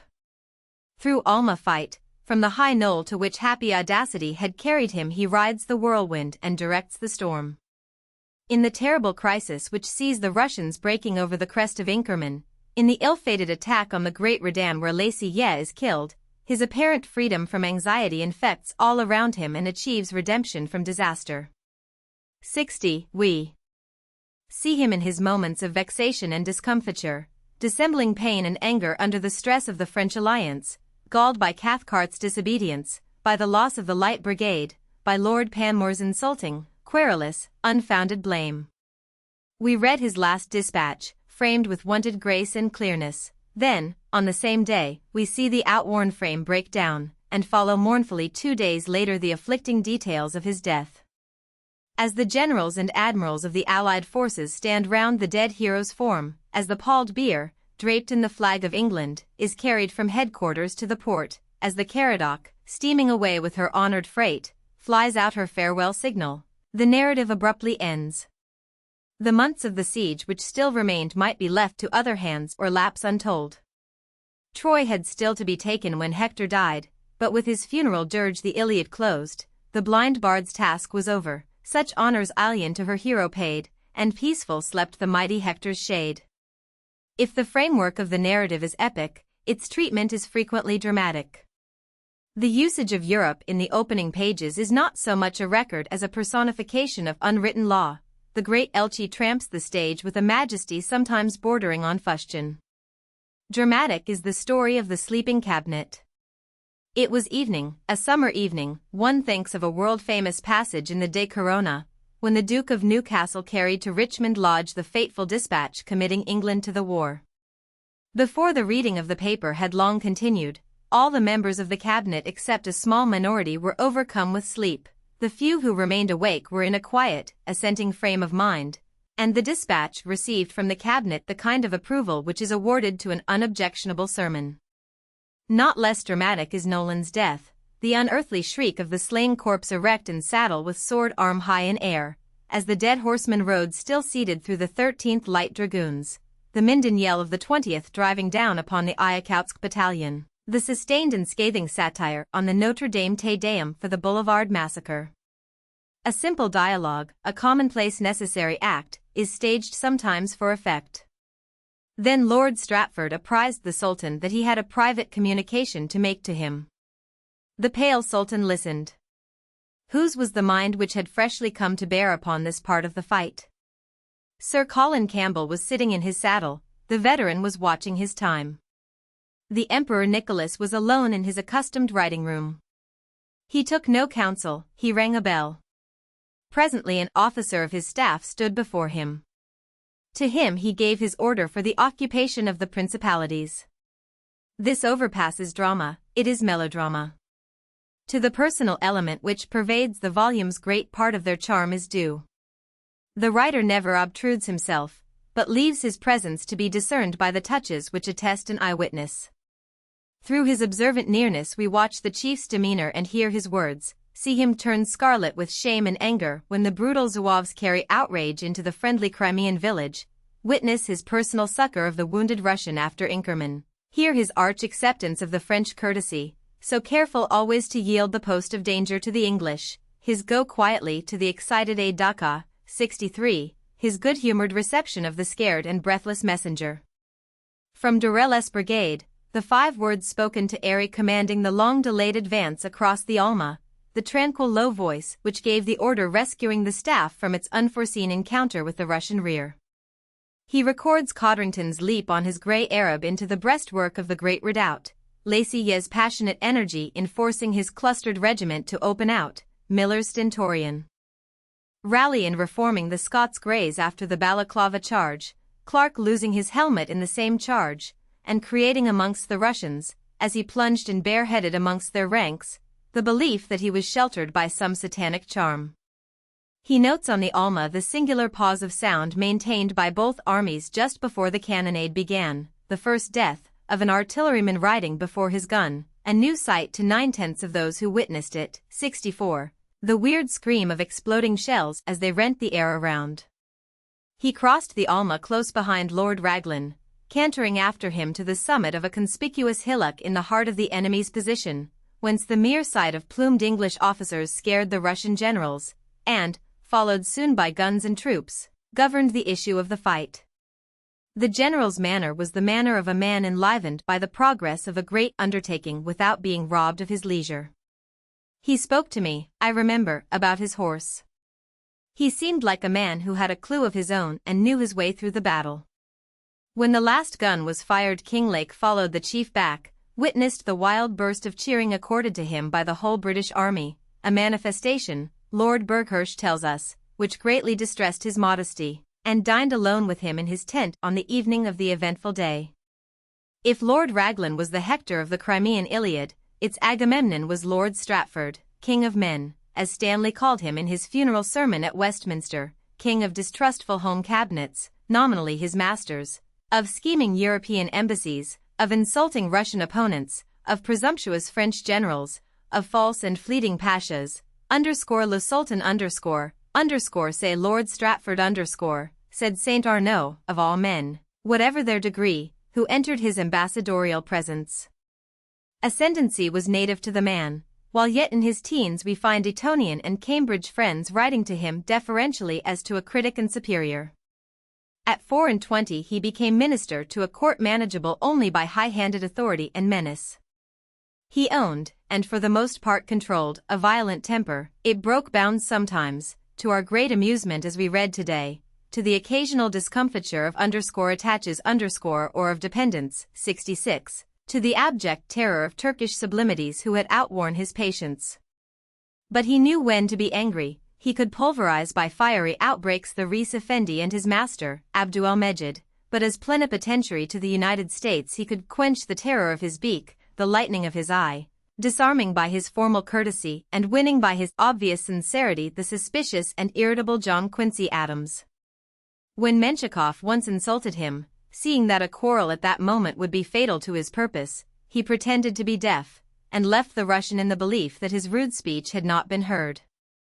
Enthroned for the 6th time in Constantinople, at the dangerous epoch of 1853, he could point to an unequaled diplomatic record in the past, to the Treaty of Bucharest, to reunion of the Helvetic Confederacy shattered by Napoleon's fall, to the convention which ratified Greek independence, to the rescue from Austrian malignity of the Hungarian refugees.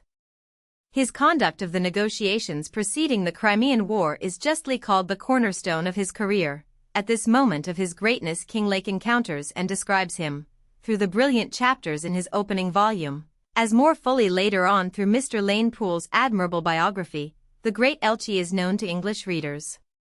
He moves across the stage with a majesty sometimes bordering on what Iago calls bombast circumstance. Drums and trumpets herald his every entrance, now pacing the shady gardens of the Bosphorus, now foiling, in his grand quiet way, the Tsar's ferocious Christianity, or torturing his baffled ambassador by scornful concession of the points which he formally demanded but did not really want. Or crushing with thin, tight, merciless lips and grand overhanging canning brow the presumptuous French commander who had dared to enter his presence with a plot for undermining England's influence in the partnership of the campaign. Was he, we ask as we end the fascinating description, was he, what Bright and the Peace Party proclaimed him to be, the cause of the Crimean War? The Tsar's personal dislike to him, a caprice which has never been explained, 68, exasperated no doubt to the mind of Nicholas the repulse of Menshikov's demands, but that the precipitation of the prince and his master had put the Russian court absolutely in the wrong is universally admitted. It has been urged against him that his recommendation of the famous Vienna Note to the Porte was official merely, and allowed the watchful Turks to assume his personal approbation of their refusal. It may be so, his biographer does not admit so much, but it is obvious that the Turks were out of hand, and that no pressure from Lord Stratford could have persuaded them to accept the note. Further, the Russian analysis of the note, escaping shortly afterwards from the bag of diplomatic secrecy, revealed to our cabinet the necessity of those amendments to the note on which the Porte had insisted. And lastly, the passage of the Dardanelles by our fleet, which more than any overt act made war inevitable, was ordered by the government at home against Lord Stratford's counsel. Between panic-stricken statesmen and vacillating ambassadors, Lord Clarendon on one side, M. de la Cour on the other, the Elche stands like Tennyson's promontory of rock, tempest-buffeted, citadel-crowned. Napoleon at St. Helena attributed much of his success in the field to the fact that he was not hampered by governments at home. Every modern commander, down certainly to the present moment, must have envied him. Kinglake's mordant pen depicts with felicity and compression the men of Downing Street, who without military experience or definite political aim, thwarted, criticized, overruled, tormented, their much-enduring general. We have Aberdeen, deficient in mental clearness and propelling force, by his horror of war bringing war to pass, Gladstone, of too subtle intellect and too lively conscience, a good man in the worst sense of the term, Palmerston, above both in keenness of instinct and in strength of will, meaning war from the first, and biding his time to ensure it, Newcastle, sanguine to the verge of rashness, loyally adherent to Lord Raglan while governed by his own judgment, distrustful under stress of popular clamour, Panmure, ungenerous, rough-tongued, violent, churlish, yet not malevolent, a rhinoceros rather than a tiger, hurried by subservience to the newspaper press into injustice which he afterwards recognized, yet did but sullenly repair. We see finally that dominant press itself, personified in the all-powerful Delane, a potentate with convictions at once flexible and vehement, forceful without spite and merciless without malignity, writing no articles, but evoking, shaping, revising all. The French commanders were not hampered by the muzzled Paris press, which had long since ceased to utter any but dictated sentiments. They suffered even more disastrously from the imperious interference of the Tuileries. Canrobert's inaction, mutability, sudden alarms, flagrant breaches of faith, were inexplicable until long afterwards, when the fall of the empire disclosed the secret instructions, disloyal to his allies and ruinous to the campaign, by which Louis Napoleon shackled his unhappy general. In Canrobert's successor, Pelissier, he met his match. For the first time a strong man headed the French army. Short of stature, bull-necked and massive in build, with grey hair, long dark mustache, keen fiery eyes, his coarse rough speech masking tested brainpower and high intellectual culture, he brought new life to the benumbed French army, new hope to Lord Raglan. The duel between the resolute general and the enraged emperor is narrated with a touch comedy. All that Lord Raglan desired, all that the emperor forbade, Pelissier was stubbornly determined to accomplish. The siege should be pressed at once, the city taken at any cost, the expedition to Kerch resumed. Once only, under torment of the emperor's reproaches and the minister at war's remonstrances, his resolution and his nerve gave way. 8 days of failing judgment issued in the Carabelnea defeat, the severest repulse which the two armies had sustained. But the paralysis passed away, he showed himself once more eager to act in concert with the English general, when the long-borne strain of disappointment and anxiety sapped at last Lord Raglan's vital forces, and the hard fierce Frenchman stood for upwards of an hour beside his dead colleague's bedside, crying like a child. The lieutenants of Lord Raglan in the Crimea have long since passed away, but in artistic epical presentment they retain their place around him. Airy, his right hand from the first disembarkation at Calamita Bay, strong-willed, decisive, ardent, thrusting away suspense and doubt, untying every knot, is vindicated by his chief against the Duke of Newcastle's wordy inculpation in the severest dispatch perhaps ever penned to his official superior by a soldier in the field. Colin Campbell, with glowing face, grey kindling eye, light, stubborn, crisping hair, leads his Highland brigade tip the hill against the Vladimir columns, till with the sorrowful wail which bursts from the brave Russian infantry when they have to suffer loss, 8 battalions of the enemy fall back and retreat. Lord Lucan, tall, lithe, slender, his face glittering and panther-like in moments of strenuous action, wins our hearts as he won Kinglake's, in spite of the misaimed cleverness and presumptuous self-confidence which always criticized and sometimes disobeyed the orders of his chief. General Pennefather, the grand old boy, his exulting radiant face flashing everywhere through the smoke, his resonant innocuous oaths roaring cheerily down the line, sustains all day the handful of our troops against the tenfold masses of the enemy. Generous and eloquent are the notices of Kornilov and Todleben, the great sailor and the great engineer, the soul and the brain of the Sebastopol defense. The first fell in the siege, the second lived to write its history, to become a valued friend of Kinglake, to explore and interpret in his company long afterwards the scenes of struggle. His book and his personal guidance gave to the historian what would otherwise have been unattainable, a clear knowledge of the conflict as viewed from within the town. The pitched battlefields of the campaign were three: Alma, Balaklava, Inkerman. The Alma chapter is the most graphic, for there the fight was concentrated, offering to a spectator by Lord Raglan's side a coup d'oeil of the entire action. The French were by bad generalship virtually wiped out, for Boscott crossed the river too far to the right, Canrobert was afraid to move without artillery, Prince Napoleon and St. Arnaud's reserves were jammed together in the bottom of the valley. We see, as though on the spot, the advance, irregular and unsupported, of Codrington's brigade, their dash into the great redoubt and subsequent disorderly retreat. The enemy checked by the two guns from Lord Raglan's knoll and by the steadiness of the Royal Fusiliers, the repulse of the Scots Fusiliers and the peril which hung over the event, then the superb advance of Guards and Highlanders up the hill, thin red line against massive columns, which determined finally the action. The interest of the Balaklava fight centers in the two historic cavalry charges. Here again, from his position on the hill above, Kinglake witnessed both, the first, clear in smokeless air, the second lost in the volleying clouds which filled the Valley of Death. He saw the enormous mass of Russian cavalry, 3,500 sabres, flooding like an avalanche down the hill with a momentum which Scarlet's tiny squadron could not for a moment have resisted, their unexplained halt, the 300 seizing the opportunity to strike, digging individually into the Russian ranks, the scarlet streaks visibly cleaving the dense grey columns. Wedged and surrounded, in their passionate blood frenzy, with ceaseless play of whirling sword, with impetus of human and equestrian weight and strength, the red atoms hewed their way to the Russian rear, turned, worked back, emerged, reformed, while the 4th and 5th Dragoons, the Royals, the 1st Inniskillings, dashed upon the amazed column right, left, front, till the close-locked mass headed slowly up the hill, ranks loosened, horsemen turned and galloped off, a beaten straggling herd. 8 minutes elapsed from the time when Scarlet gave the word to charge, until the moment when the Russians broke. We turned from the 50 describing pages, breathless as though we had ridden in the melee. If the episode has no historical parallel, the narrative is no less unique. Our greatest contemporary poet tried to celebrate it. His lines are tame and unexciting beside Kinglake's passionate pulsing rhapsody. Its effect upon the Russian mind was lasting.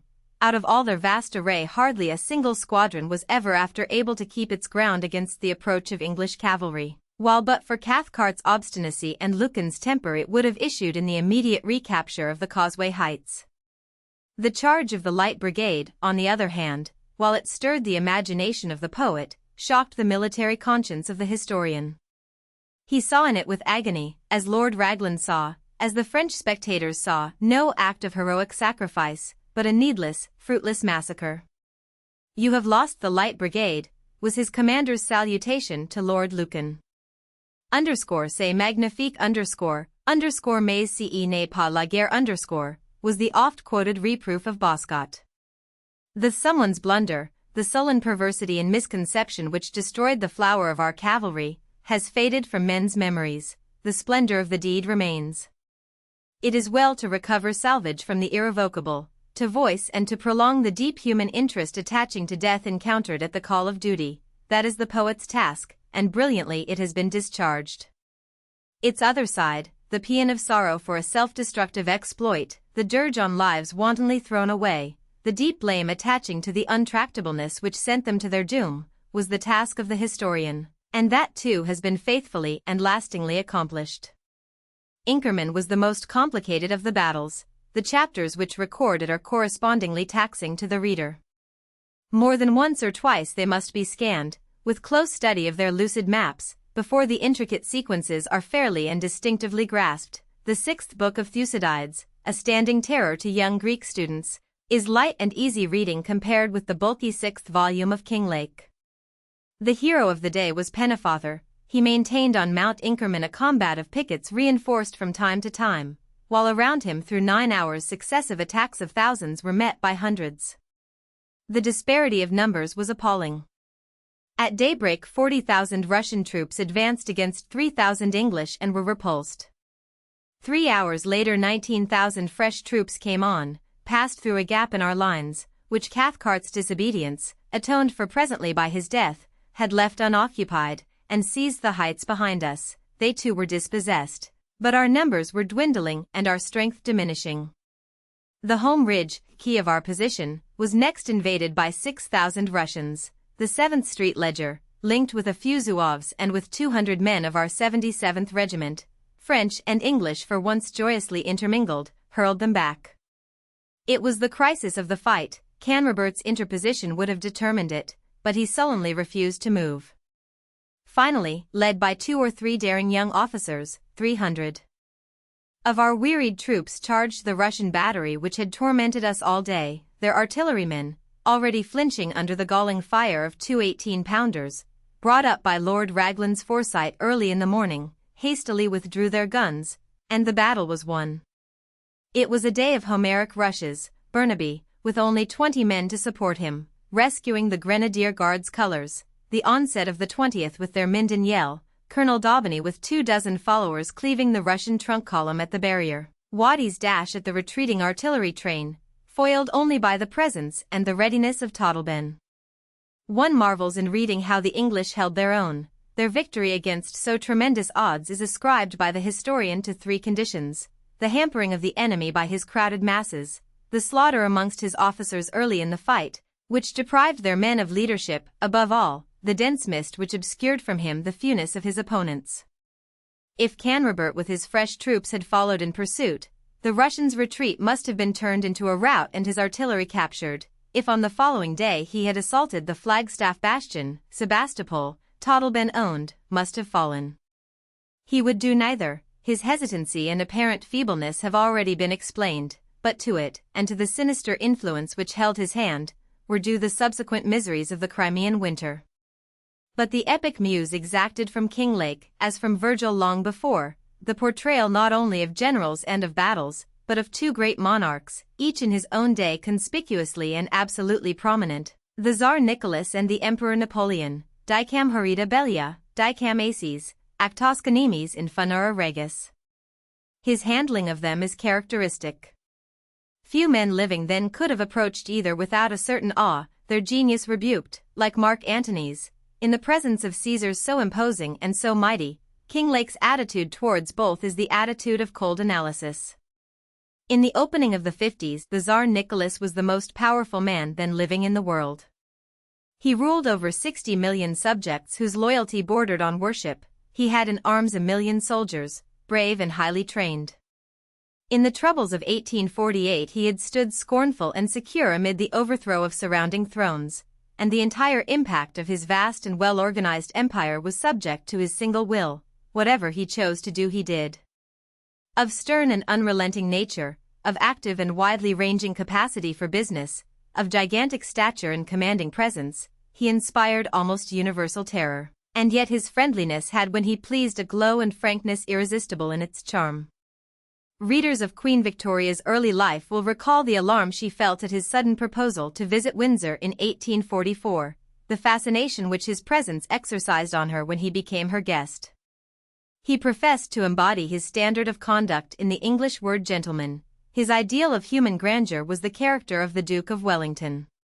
It was an evil destiny that betrayed this high-minded man into crooked ways, that made England sacrifice the stateliest among her ancient friends to an ignoble and crime-stained adventurer, that poured out blood and treasure for no public advantage and with no permanent result, that first humiliated, then slew with broken heart the man who had been so great, and who was still regarded by surviving Russians who knew his inner life and had seen him in his gentle mood with passionate reverence and affection.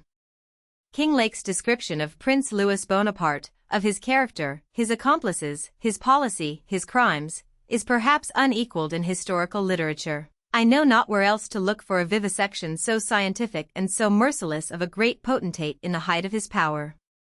With scrutiny polite, impartial, guarded, he lays bare the springs of a conscienceless nature and the secrets of a crime-driven career, while for the combination of precise simplicity with exhaustive synopsis, the masquerading of moral indignation in the guise of mocking laughter, the loathing of a gentleman for a scoundrel set to the measure not of indignation but of contempt, we must go back to the refined insolence, the beta rho iota pi epsilon pi alpha iota delta epsilon upsilon mu nueta, of Voltaire. He had well known Prince Napoleon in his London days, had been attracted by him as a curiosity, a balloon man who had twice fallen from the skies and yet was still alive, had divined the mental power veiled habitually by his blank, opaque, wooden looks, had listened to his ambitious talk and gathered up the utterances of his thoughtful, long-pondering mind, had quarreled with him finally and lastingly over rivalry in the good graces of a woman. 82. He saw in him a fourfold student, of the art of war, of the mind of the first Napoleon, of the French people's character, of the science by which law may lend itself to stratagem and become a weapon of deceit. The intellect of this strange being was subject to an uncertainty of judgment, issuing in ambiguity of enterprise, and giving an impression of well-kept secrecy, due often to the fact that divided by mental conflict he had no secret to tell. He understood truth, but under the pressure of strong motive would invariably deceive. He sometimes, out of curiosity, would listen to the voice of conscience, and could imitate neatly on occasion the scrupulous language of a man of honor, but the consideration that one of two courses was honest, and the other not, never entered into his motives for action. He was bold in forming plots, and skillful in conducting them, but in the hour of trial and under the confront of physical danger he was paralyzed by constitutional timidity. His great aim in life was to be conspicuous, _digito monstrarior_, coupled with a theatric mania which made scenic effects and surprises essential to the eminence he craved. Handling this key to his character, Kinglake pursues him into his December treason, contrasts the consummate cleverness of his schemes with the faltering cowardice which shrank, like Macbeth's ambition, from the illness should attend them, and which, but for the stronger nerve of those behind him, would have caused his collapse, at Paris as at Strasbourg and Boulogne, in contact with the shock of action. It is difficult now to realize the commotion caused by this 14th chapter of Kinglake's book.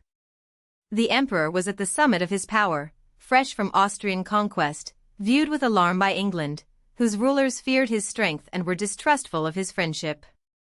Our crown, our government, our society, had condoned his usurpation. He had kissed the queen's cheek, bent her ministers to his will, ridden through her capital a triumphant and applauded guest. And now men read not only a cynical dissection of his character and disclosure of his early foibles, but the hideous details of his deceit and treachery, the phases of cold-blooded massacre and lawless deportation by which he emptied France of all who hesitated to enroll themselves as his accomplices or his tools. 40 years have passed since the terrible indictment was put forth. Down to its minutest allegation it has been proved literally true. The arch-criminal has fallen from his estate to die in disgrace, disease, exile. When we talk today with cultivated Frenchmen of that half-forgotten epoch, and of the book which bared its horrors, we are met by their response of ardent gratitude to the man who joined to passionate hatred of iniquity surpassing capacity for denouncing it, their avowal that with all its frequent exposure of their military shortcomings and depreciation of their national character, no English chronicle of the century stands higher in their esteem than the history of the war in the Crimea.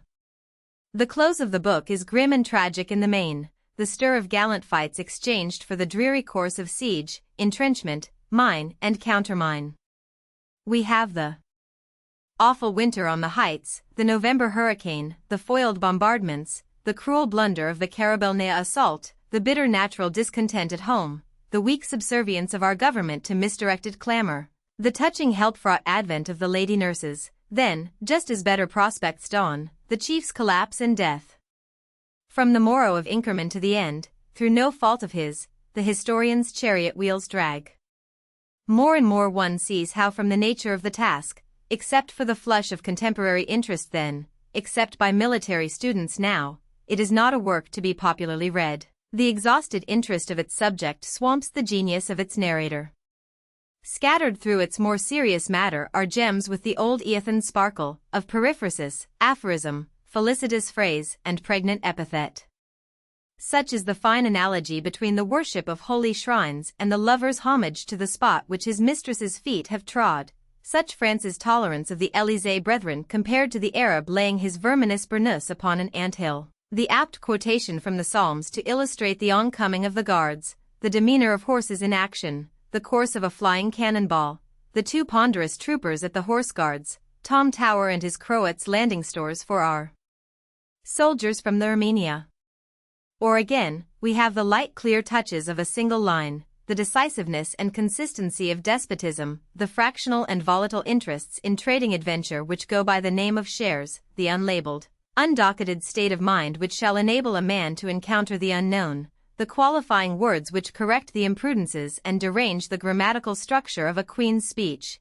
But these are islets in the sea of narrative, not, as in Eothen, woof threads which cross the warp. To compare an idyll with an epic, it may be said, is like comparing a cameo with a Grecian temple. Be it so, but the temple falls in ruins, the cameo is preserved in cabinets, and it is possible that a century hence the Crimean history will be forgotten, while Eothen is read and enjoyed. The best judges at the time pronounced that as a lasting monument of literary force the work was over-refined. Kinglake, said Sir George Cornwall Lewis, tries to write better than he can write, quoting, perhaps unconsciously, the epigram of a French art critic 100 years before, _il cherche toujours a faire mieux que il ne fait _ 87, he lavished on it far more pains than on Eothen. The proof sheets were a black sea of erasures, intercalations, blots. The original chaotic manuscript pages had to be disentangled by a calligraphic Taunton bookseller before they could be sent to press. This fastidiousness in part gained its purpose, one temporary success, gave to his style the glitter, rapidity, point, effectiveness, of a pungent editorial, went home, stormed, convinced, vindicated, damaged, triumphed. But it missed by excessive polish the reposeful, unlabored, classic grace essential to the highest art. Over-scrupulous manipulation of words is liable to the defect of its qualities. As with unskillful goldsmiths of whom old Latin writers tell us, the file goes too deep, trimming away more of the first fine minting than we can afford to lose. Ruskin has explained to us how the decadence of Gothic architecture commenced through care bestowed on window tracery for itself instead of as an avenue or vehicle for the admission of light. Read words for tracery, thought for light, and we see how inspiration avenges itself so soon as diction is made paramount. Artifice, which demands and misses watchful self-concealment, passes into mannerism. We have lost the incalculable charm of spontaneity. Comparison of Eothen with the Crimea will I think exemplify this truth. The first, to use Matthew Arnold's imagery, is Attic, the last has declined to the Corinthian. It remains a great, amazingly great production, great in its pictorial force, its omnipresent survey, verbal eloquence, firm grasp, martial delineation of multitudinous and entangled matter. But it is not unique amongst martial records as Eothen is unique amongst books of travel. It is through Eothen that its author has soared into a classic, and bids fair to hold his place. And, apart from the merit of style, great campaigns lose interest in a third, if not in a second generation, their historical consequence effaced through lapse of years, their policy seen to have been nugatory or mischievous, their chronicles, swallowed greedily at the birth like Saturn's progeny, returning to vex their parent, relegated finally to an honorable exile in the library upper shelves, where they hold a place eyed curiously, not invaded, devoured as fast as they are made, forgot as soon as done. To have done, is to hang quite out of fashion, like a rusty mail, in monumental mockery.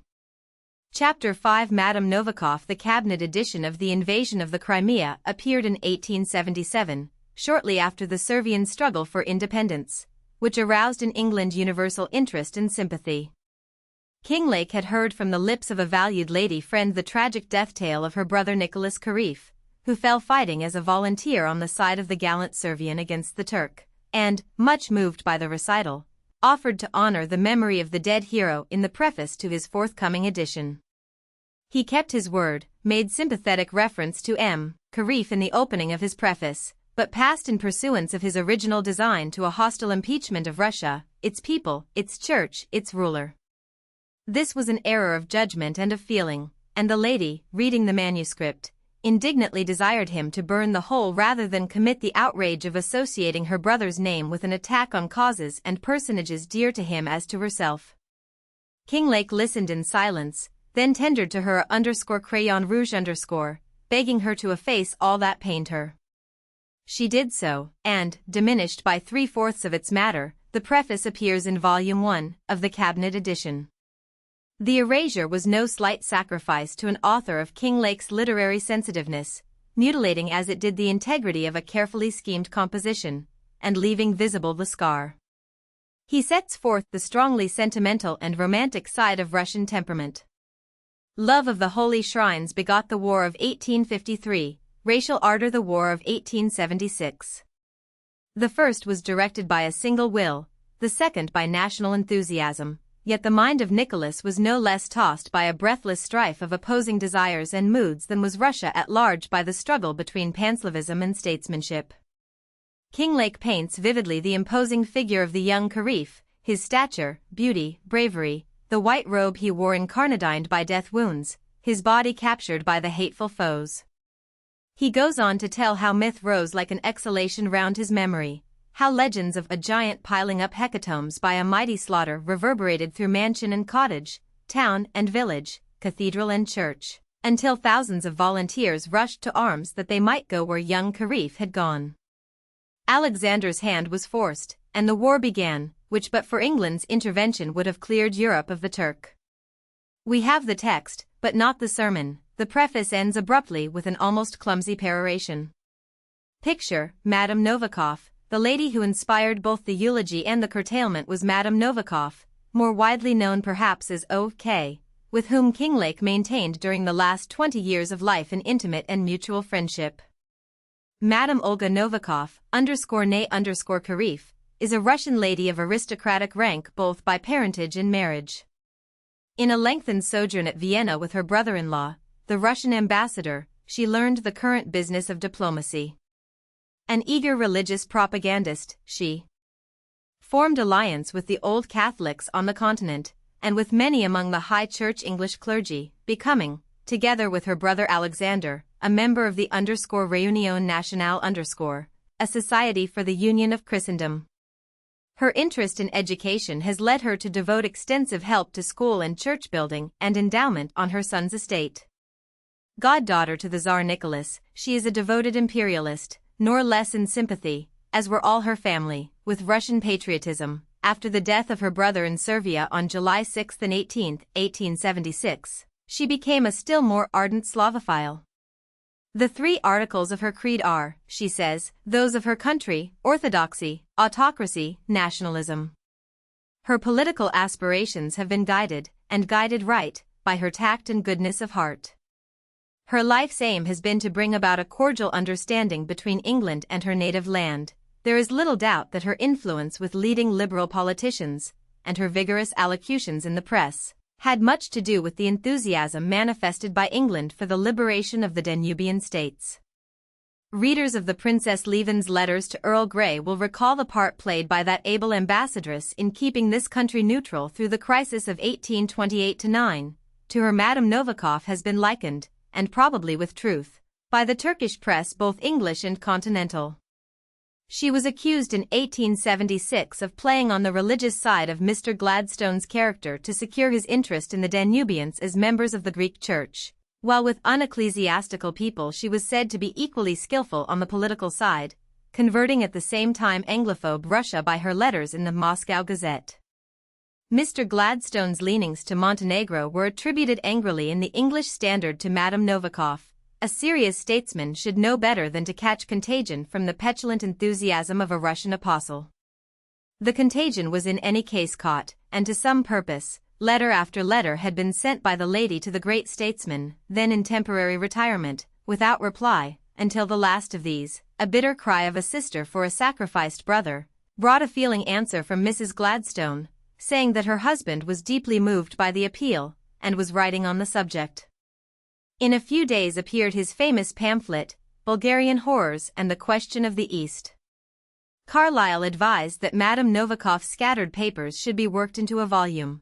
They appeared under the title Is Russia Wrong?, with a preface by Froude, the moderate and ultra-prudent tone of which infuriated Hayward and Kinglake, as not being sufficiently appreciative.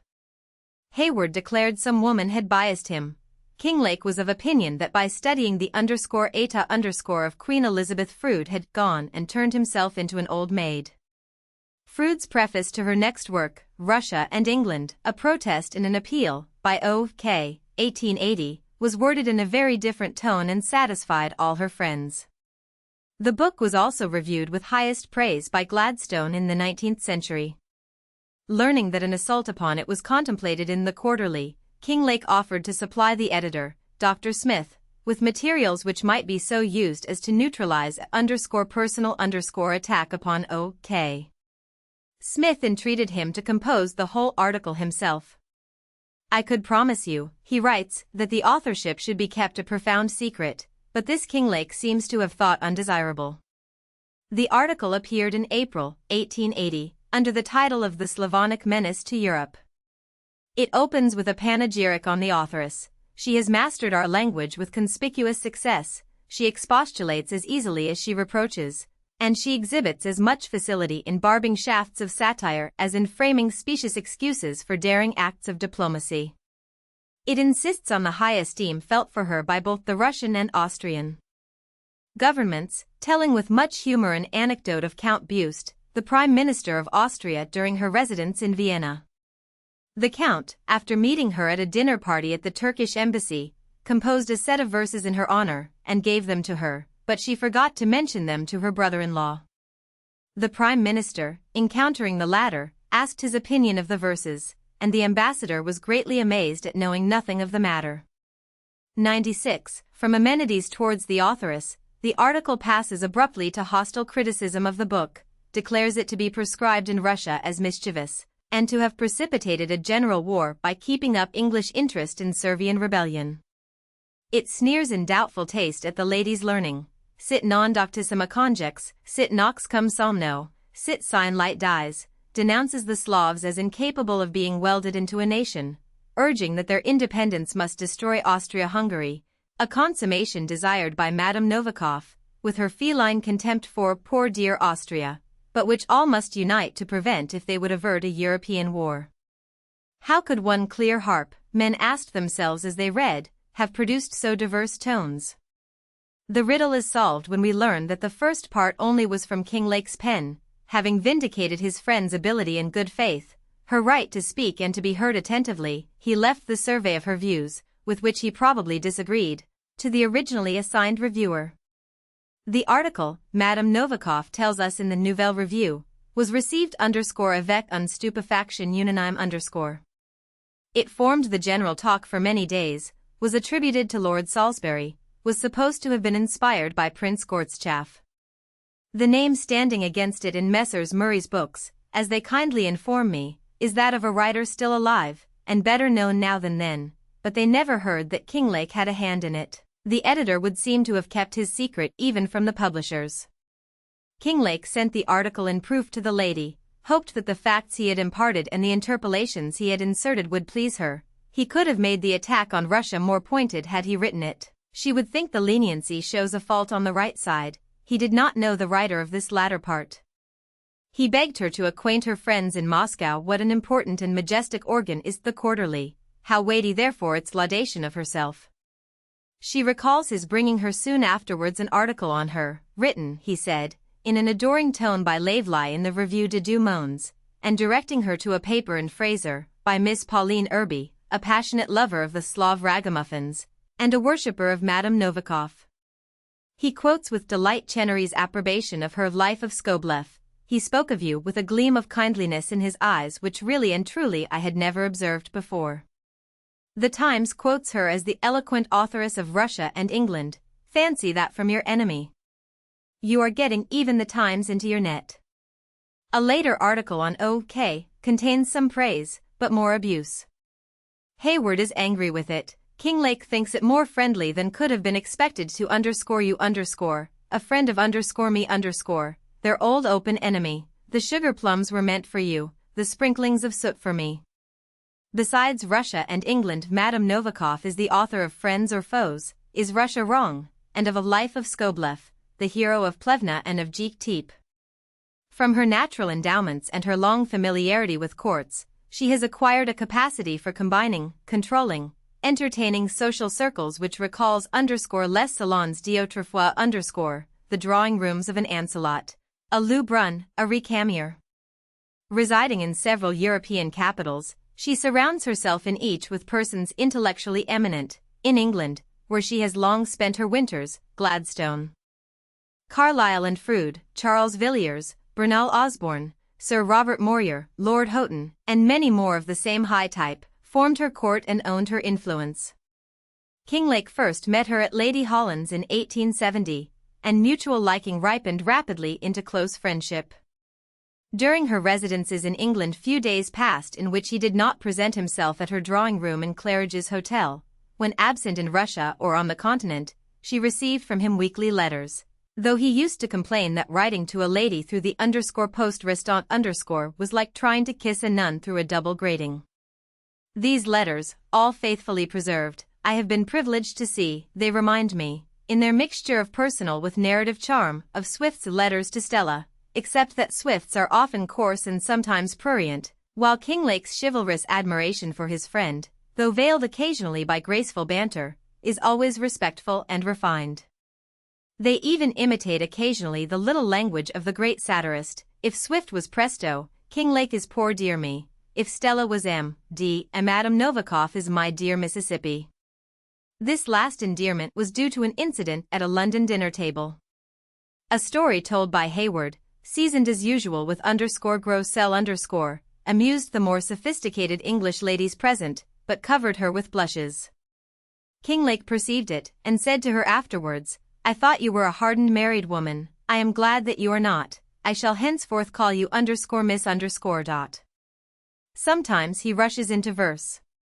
In answer to some pretended rebuff received from her at Ryde, he writes, there was a young lady of Ryde, so awfully puffed up by pride, she felt grander by far than the son of the Tsar, and when he said, dear, come and walk on the pier, oh please come and walk by my side, the answer he got was much better not, from that awful young lady of Ryde. Oftenest, the letters are serious in their admiring compliments. They speak of her superb organization of health and life and strength and joyousness, the delightful sunshine of her presence, her decision and strength of will, her great qualities and great opportunities. Away from you the world seems a blank. He is glad that his great Elchi has been made known to her. The old statesman will be impressed, he feels sure, by her intense life, graciousness and grace, intellect carefully masked, musical faculty and talk, with that heavenly power of coming to an end. He sends playfully affectionate messages from other members of the _Gerontean_, as he calls it, the group of aged admirers who formed her inner court, echoing their laments over the universality of her patronage. Hayward can pardon your having an ambassador or two at your _feet_, but to find the way to your _heart_ obstructed by a crowd of astronomers, Russ expansionists, metaphysicians, theologians, translators, historians, poets, this is more than he can endure. The crowd reduces him, as Ampere said to Madame Recamier, to the qualified blessing of being only chez vous_, from the delight of being avec vous_. He hails and notifies additions to the list of her admirers, quotes enthusiastic praise of her from Stansfeld and Charles Villiers, warm appreciation from Moyer, Sir Robert Peel, Violet Fane. He rallies her on her victims, jests at Froude's lover-like _gallantry_, poor Saint Anthony. How he hovered round the flame, at the devotion of that gay Lothario, Tyndall, whose approaching marriage will, he thinks, clip his wings for flirtation. It seems that at the Royal Institution, or whatever the place is called, young women look up to the lecturers as priests of science, and go to them after the lecture in what churchmen would call the vestry, and express charming little doubts about electricity, and pretty gentle disquietudes about the solar system, and then the professors have to give explanations, and then, somehow, at the end of a few weeks, they find they have provided themselves with chaperones for life. So he pursues the list of devotees, her son will tell her that Caesar summarized his conquests in this country by saying _Veni _Vidi _Vici _, but to her it is given to say _Veni _Vidbar _Vici _. On two subjects, theology and politics, Madame Novikov was, as we have seen, passionately in earnest. Himself at once an amateur casuist and a consistent Nothingarian, whose dictum was that important if true should be written over the doors of churches, he followed her religious arguments much as Lord Stein listened to the contests between Father Mole and the Reverend Mr. Trail. He expresses his surprise in all seriousness that the Pharisees, a thoughtful and cultured set of men, who alone among the Jews believed in a future state, should have been the very men to whom our Savior was habitually antagonistic. He refers more lightly and frequently to those charming talks of ours about our churches. He thinks they both know how to affleur the surface of theology without getting drowned in it. Of existing churches he preferred the English, as the most harmless going, disliked the Latin Church, especially when intriguing in the East, as persecuting and as schismatic, and therefore as no church at all. Roman Catholics, he said, have a special horror of being called schismatic, and that is, of course, a good reason for so calling them. He would not permit the use of the word orthodox, because, like a parson in the pulpit, it is always begging the question. He refused historical reverence to the Athanasian Creed, and was delighted when Stanley's review in the Times of Mr. Falk's learned book showed it to have been written by order of Charles the Great in 800 AD as what Thorold Rogers used to call an election squib. In the Filioque controversy, once dear to Liddon and to Gladstone, now, I suppose, obsolete for the English mind, but which relates to the chief dividing tenet of East from West, he showed an interest humorous rather than reverent, took pains to acquaint himself with the views held on it by Dollinger and the Old Catholics, noted with amusement the perplexity of London ladies as to the meaning of the word when quoted in the much-read Quarterly article, declaring their belief to be that it was a clergyman's baby born out of wedlock. Madame Novikov's political influence, which he recognized to the full, he treated in the same mocking spirit. She is at Berlin, received by Bismarck. He hopes that though the great man may not eradicate her Slavophile heresies, he may manifest the weakness of embroiling nations on mere ethnological grounds. Are even nearer relationships so delightful? Would you walk across the street for a third or fourth cousin? Then why for a millionth cousin? Madame Novikov kindly sends to me an imaginary conversation between herself and Gortschaff, constructed by Kinglake during her stay in St. Petersburg in 1879. _G, well, you really have done good service to your country and your Tsar by dividing and confusing these absurd English, and getting us out of the scrape we were in that Balkan peninsula. _Miss well, certainly I did my best, but I fear I have ruined the political reputation of my English partisans, for in order to make them beloved of the Slav, I of course had to make them, poor souls, go against their own country, and their country, stupid as it is, has now I fear found them out. _G, tant pis pour use _. Entre nous if I had been Gladstone, I should have preferred the love of my own country to the love of these slaves of yours. But, tell me, how did you get hold of Gladstone? _Misso, _reign de plus simple . 4 or 5 years ago I asked what was his weak point, and was told that he had 2, effervescence, and theology. With that knowledge I found it all child's play to manage him. I just sent him to Munich, and there boiled him up in a weak decoction of Filioque, then kept him ready for use, and impatiently awaited the moment when our plans for getting up the Bulgarian atrocities should be mature. I say impatiently, for, heavens, how slow you all were. At least so it strikes a woman. The arrangement of the atrocities was begun by our people in 1871, and yet till 1876, though I had Gladstone ready in 1875, nothing really was done. I assure you, Prince, it is a trying thing to a woman to be kept waiting for promised atrocities such an unconscionable time. _G, that brother-in-law of yours was partly the cause of our slowness. He was always wanting to have the orders for fire and blood in neat formal dispatches, signed by me, and copied by clerks. However, I hope you are satisfied now, with the butcheries and the flames, and the Miss O, poor Lou moment. She is absent during the sudden dissolution of Parliament in 1874. London woke yesterday morning and found that your friend Gladstone had made coup d'etat. He has dissolved Parliament at a moment when no human being expected it, and my impression is that he has made a good hit, and that the renovated Parliament will give him a great majority. The impression was wildly wrong, and he found a cause for the Conservative majority in Gladstone's tame foreign policy, and especially in the pusillanimity his government showed when insulted by Gorbachev. He always does justice to her influence with Gladstone. His great majority at the polls in 1880 is her victory and her triumph, but his Turcophobia is no less her creation. England is stricken with incapacity because you have stirred up the seething cauldron that boils under Gladstone's skull, putting in diabolical charms and poisons of theology to overturn the structure of English polity. She will be able, he thinks, to tell her government that Gladstone is doing his best to break up the British Empire. He quotes with approbation the newspaper comparison of her to the Princess Leven. She disparages the famous ambassadress, he sets her right. Let her read the correspondence, by his friend Mr. Guy Lestrange, and she will see how large a part the princess played in keeping England quiet during the War of 1828-29.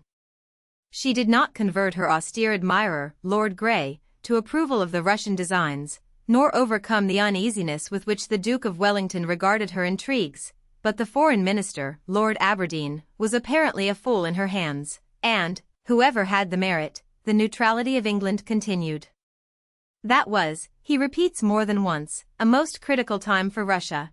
It was an object almost of life and death to the Tsar to keep England dawdling in a state of actual though not avowed neutrality. It is, he argued, a matter of fact, that precisely this result was attained, and I shall be slow to believe that Madame de Leven did not deserve a great share of the glory, as you would think it, of making England act weakly under such circumstances, more especially since we know that the Duke did not like the great lady, and may be supposed to have distinctly traced his painful embarrassment to her power. So the letters go, interspersed with news, with criticisms of notable persons, with comments enlightening or cynical on passing political events, with personal matters only now and then, as when he notes the loss of his two sisters, dwells with unwonted feeling on the death of his eldest nephew by consumption, condoles with her on her husband's illness, gives counsel, wise or playful, as to the education of her son. I am glad to hear that he is good at Greek, Latin, and mathematics, for that shows his cleverness, glad also to hear that he is occasionally naughty, for that shows his force. I advise you to claim and exercise as much control as possible, because I am certain that a woman, especially so gifted a one as you, knows more, or rather feels more, about the right way of bringing up a boy than any mere man. Unbrokenly the correspondence continues, the intimacy added charm, interest, fragrance to his life, brought out in him all that was genial, playful, humorous. He fights the admonitions of coming weakness, goes to Sidmouth with a sore throat, but takes his papers and his books. It is, he says, a deserted little seacoast place. Mrs. Grundy has a small house there, but she does not know me by sight. If Madame Novikov were to come, the astonished little town, dazzled first by her, would find itself invaded by theologians, bishops, ambassadors of deceased emperors, and an ex-prime minister. But as time goes on he speaks more often of his suffering throat, of gout, increasing deafness, only half a voice. His last letter is written in July, 1890, to condole with his friend upon her husband's death. In October his nurse takes the pen. Madame Novikov comes back hurriedly from Scotland to find him in his last illness. It is very nice, he told his nurse, to see dear Madame Novikov again, but I am going downhill fast, and cannot hope to be well enough to see much of her. This is in November, 1890. On New Year's Eve came the inexorable, terminator of delights and separator of friends. Chapter 6 Later Days, and Death. For 20 years Kinglake lived in Hyde Park Place, in bright cheerful rooms looking in one direction across the park, but on another side into a churchyard. The churchyard, Lady Gregory tells us, gave him pause on first seeing the rooms. I should not like to live here, I should be afraid of ghosts.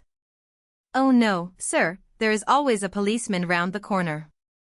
111. Policeman X has not, perhaps, before been revered as the shade-compelling son of Maya, tu pius laetus onimus reponis sedibus, _vergac levum coerces __ aurea turbum _.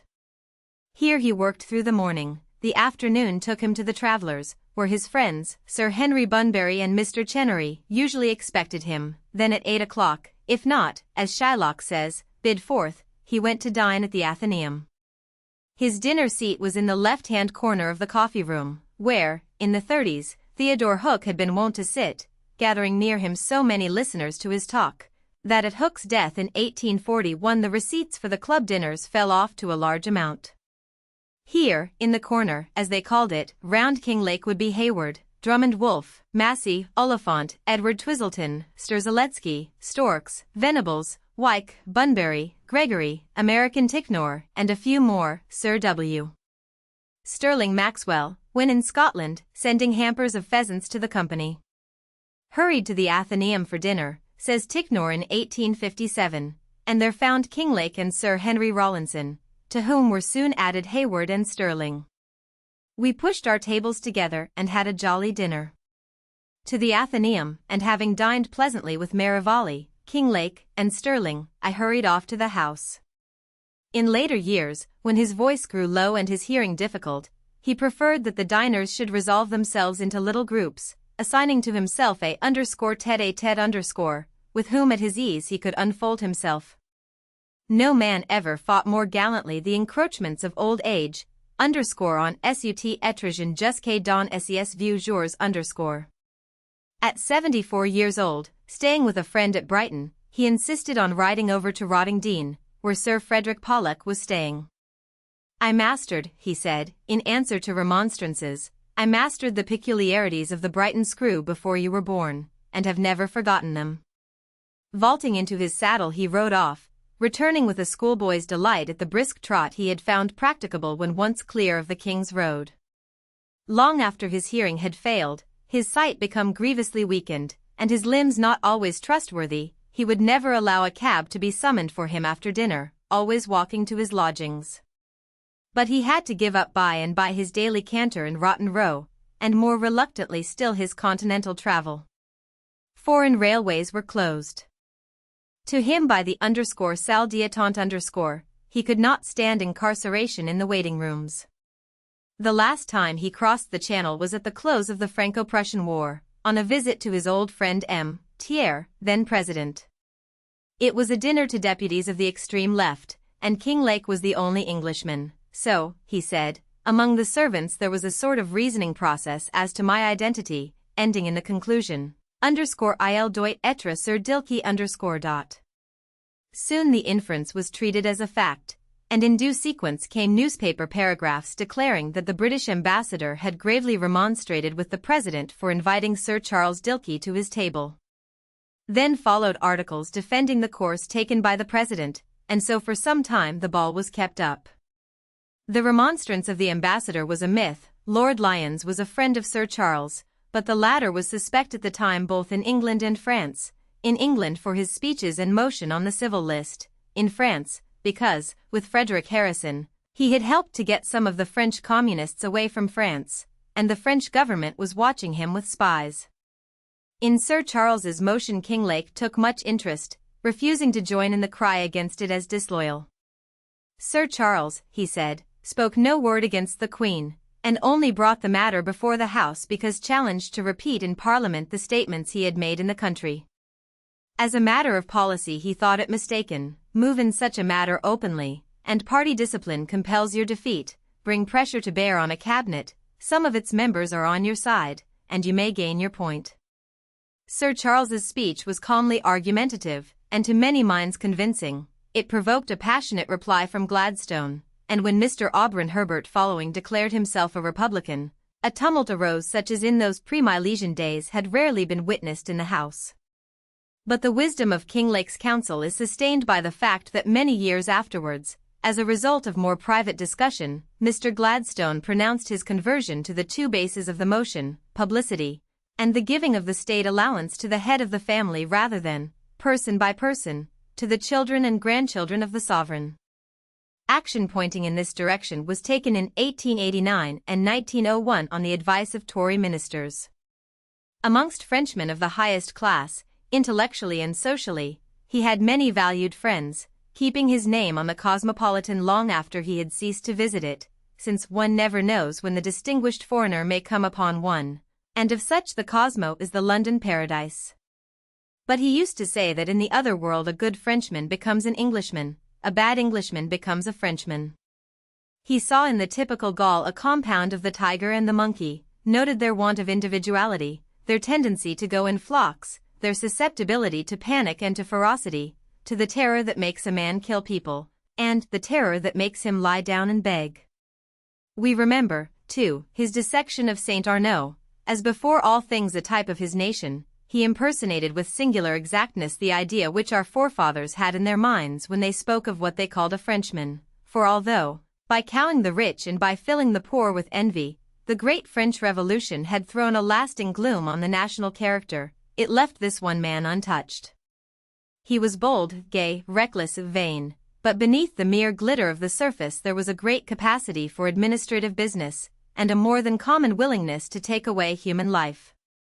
I relish, Kinglake said in 1871, the spectacle of Bismarck teaching the ABC of liberal politics to the hapless French. His last _MOT_, they tell me, is this. Speaking of the extent to which the French emperor had destroyed his own reputation and put an end to the worship of the old Napoleon, he said. He has killed himself and buried his uncle. Again, in 1874, noting the _contre-coup upon France resulting from the Bismarck and Arnhem dispatches, he said, "What puzzles the poor dear French is to see that truth and intrepid frankness consist with sound policy and consummate wisdom. How funny it would be, if the French someday, as a novelty, or what they would call _caprice_, were to try the effect of truth, though not naturally honest, as Autolycus says, were to become so by chance." He thought Galifet _don essay logique in liking the Germans and hating Bismarck, for the Germans, in having their own way, would break up into as many fragments as the best Frenchman could desire, and Bismarck is the real suppressor of France. Throughout the Franco-Prussian War he sided strongly with the Prussians, refusing to dine in houses where the prevailing sympathy with France would make him unwelcome as its declared opponent, but he felt as a nightmare the attack on prostrate Paris, as a blow the capitulation of Metz, denouncing Gambetta and his colleagues as meeting their disasters only with slanderous shrieks, possessed by the spirit of that awful popish woman. Bismarck as a statesman he consistently admired, and deplored his dismissal. "I see," he said, "all the peril implied by Bismarck's exit, and the advent of his ambitious young emperor. It is a transition from the known to the unknown, from wisdom, perhaps, to folly." His Crimean volumes continued to appear, in 1875, 1880, finally in 1887, while the Cabinet edition was published in 1887-8. This last contained 3 new prefaces, in Volume 1, as we have seen, the memorial of Nicolas Carif, in Volume 2. The latter half of the original preface to Volume 1, cancelled thence at Madame Novakov's request, though now carefully modified so as to avoid anything which might irritate Russia at a moment when troubles seemed to be clearing away. In his preface to Volume 7, he had 3 objects: to set right the position of Sir E. A. Hamley, who had been neglected in the dispatches, to demolish his friend Lord Barry, who had questioned my omniscience in the Edinburgh Review, and to exonerate England at large from absurd self-congratulations about the Little Egypt affair, the blame of such exaggeration resting with those whom he called state showmen. Silent to acquaintances about the progress of his work, he was communicative to his few intimates, though never reading aloud extracts or allowing them to be seen. In 1872 he would speak pathetically of his Crimean muddle, perplexed, as he well might be, by the intricacies of Inkerman. Asked if he will not introduce a Te Deum on the fall of Louis Napoleon, he answered that to write without the stimulus of combat would be a task beyond his energy. When I took the trouble to compose that 14th chapter, the wretched emperor and his gang were at the height of their power in Europe and the world, but now he was insatiate as to fresh facts, utilized his acquaintance with Totleben, whom he had first met on his visit to England in 1864, sought out Prince Aurasov at a later time, and inserted particulars gleaned from him in Volume 9. Chapter 5. In 1875 he told Madame Novikov that his task was done so far as Inkerman was concerned, and was proud to think that he had rescued from oblivion the heroism of the Russian troops in what he calls the third period of the Great Fight, ignored as it was by all Russian historians of the war. He made fruitless inquiries after a paper said to have been left behind him by Skobelev, explaining that India is a cherry to be eaten by Russia, but in 2 bites. It was contrary to the general's recorded utterances and probably apocryphal. Russophobe as regarded Turkey, he sneered at England's sentimental support of nationalities as platonic, a capital epithet he called it, and envied the Frenchmen who applied it to us, declaring that it had turned all the women against us. He was moved by receiving Kornilov's portrait with a kind message from the dead hero's family, seeing in the features a confirmation of the ideal which he had formed in his own mind and had tried to convey to others. Readers of his book will recall the fine tribute to Kornilov's powers, and the description of his death, in chapters 6 and 13 of Volume 4. Cabinet Edition. Many of his comments on current events are preserved in the notes or in the memories of his friends. Sometimes these were characteristically cynical. He ridiculed the newspaper parade of national sympathy with the Prince of Wales's illness. We are represented as all members of the royal family, and all in family hysterics. Dizzy's orientalization of Queen Victoria into an empress angered him, as it angered many more. The last empress regnant, he said, was Catherine II. And it seems to be thought that by advising the Queen to take that great monarch's title, we shall exercise a wholesome influence on the morals of our women. He would quote Byron's Russia's mighty empress behaved no better than a common sempstress. There was an old-fashioned sacredness, which, however foolish intrinsically, was still useful, in our title of the Queen. Nor do we see the policy of adding a _supreme de volaille to the bread and wine of our sacrament. He chuckled over the indignation of the _haute volée when on the visit to England of President Grant's daughter in 1872, Americans in London sent out cards of invitation headed to meet Miss Grant, as at a profane imitation of a practice hitherto confined to royalties, laughing not at the legitimate American mimicry of European consequence, but at the silly formalists in society who fumed over the imagined presumption. Consulted by an invalid as to the charm of Ostend for a seaside residence, he limited it to persons of gregarious habits. The people are all driven down to the beach like a flock of sheep in the morning, and in the evening they are all driven back to their folds.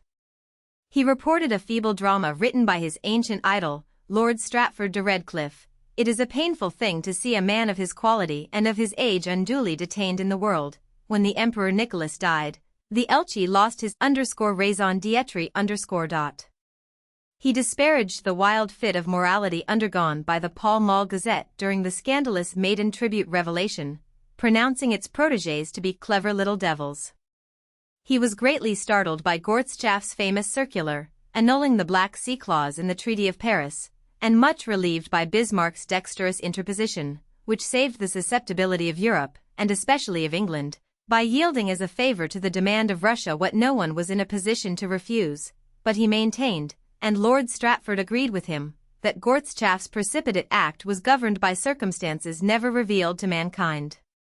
He learned, too, that it caused the Chancellor to be _deconsidera_ in high Russian circles. He was called _un narcisse que esse meilleur don son encrier _.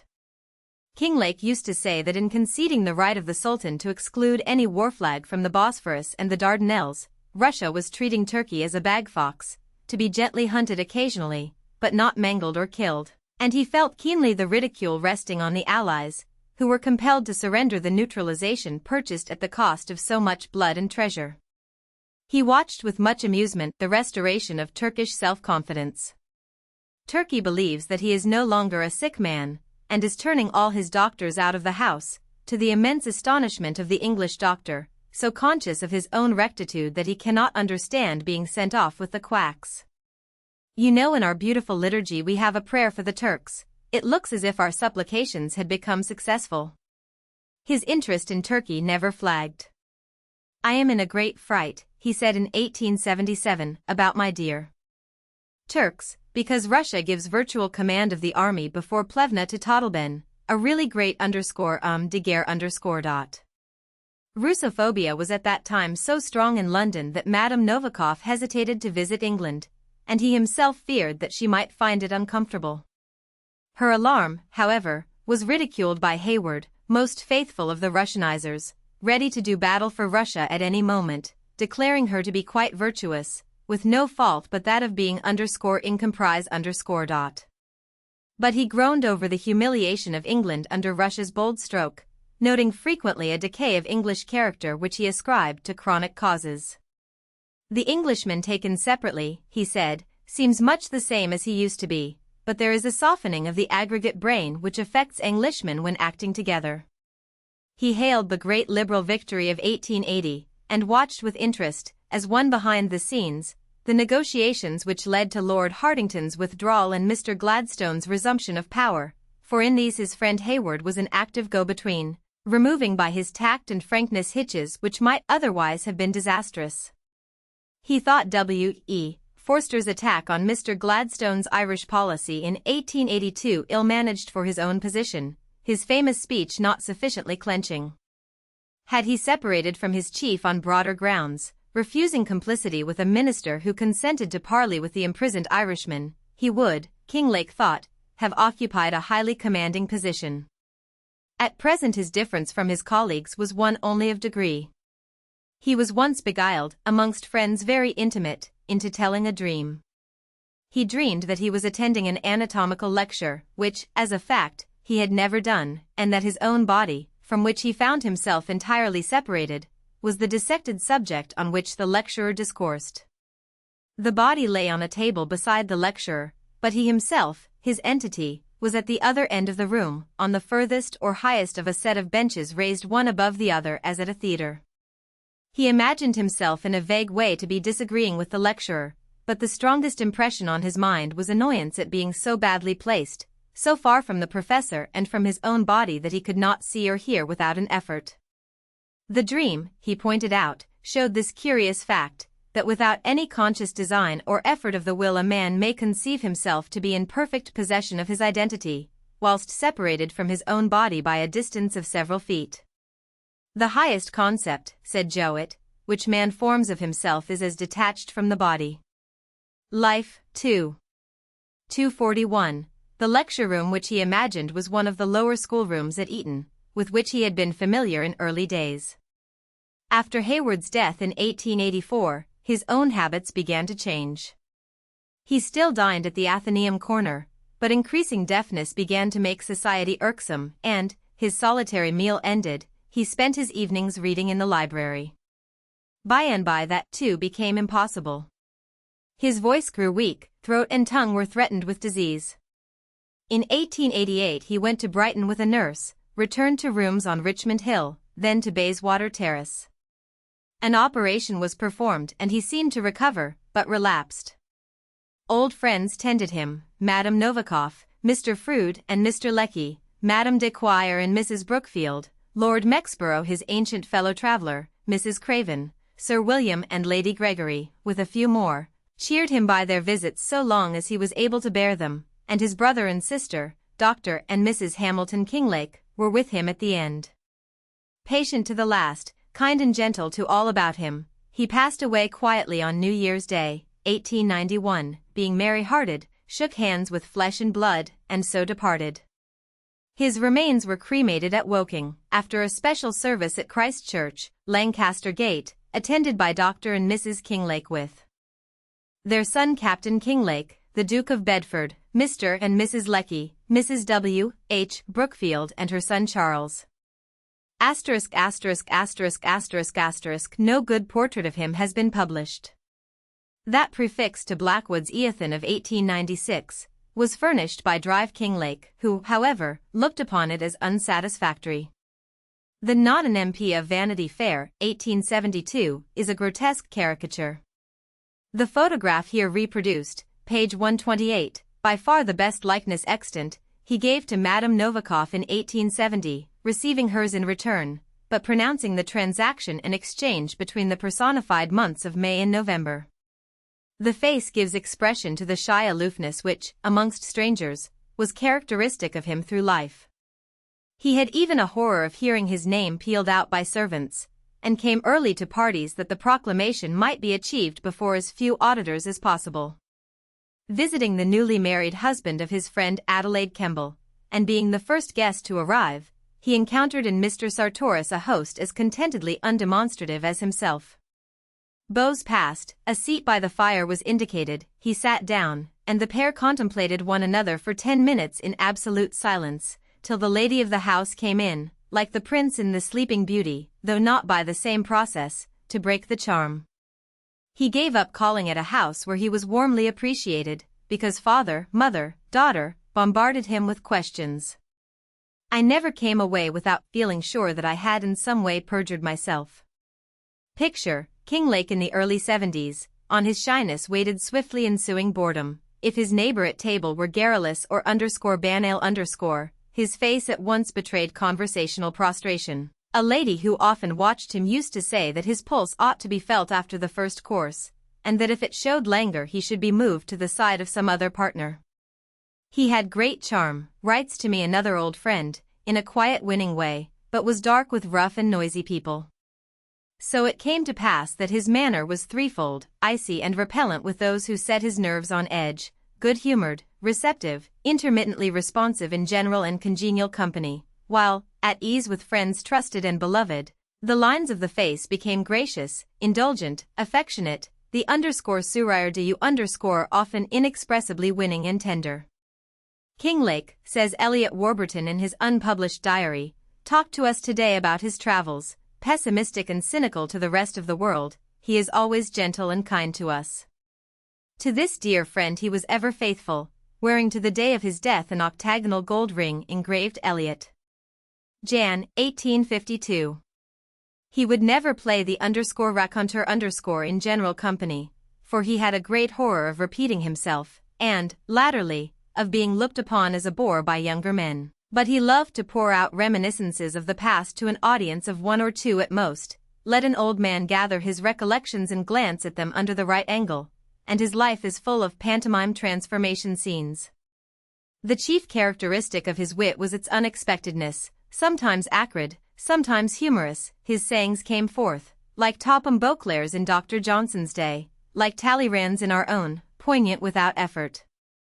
His calm, gentle voice, contrasted with his startling caustic utterance, reminded people of Prosper Mérimée, terse epigram, felicitous apropos whimsical presentment of the topic under discussion, emitted in a low tone, and without the slightest change of muscle, all the charm of all the muses often flowering in a lonely word.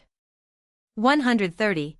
Questions he would suavely and often wittily parry or repel. To an unhistorical lady asking if he remembered Madame du Barry, he said, "My memory is very imperfect as to the particulars of my life during the reign of Louis XV. and the Regency, but I know a lady who has a teapot which belonged," she says, "to Madame du Barry." Madame Novikov, however, records his discomfiture at the query of a certain Lady E., who, when all London was ringing with his first Crimean volumes, asked him if he were not an admirer of Louis Napoleon.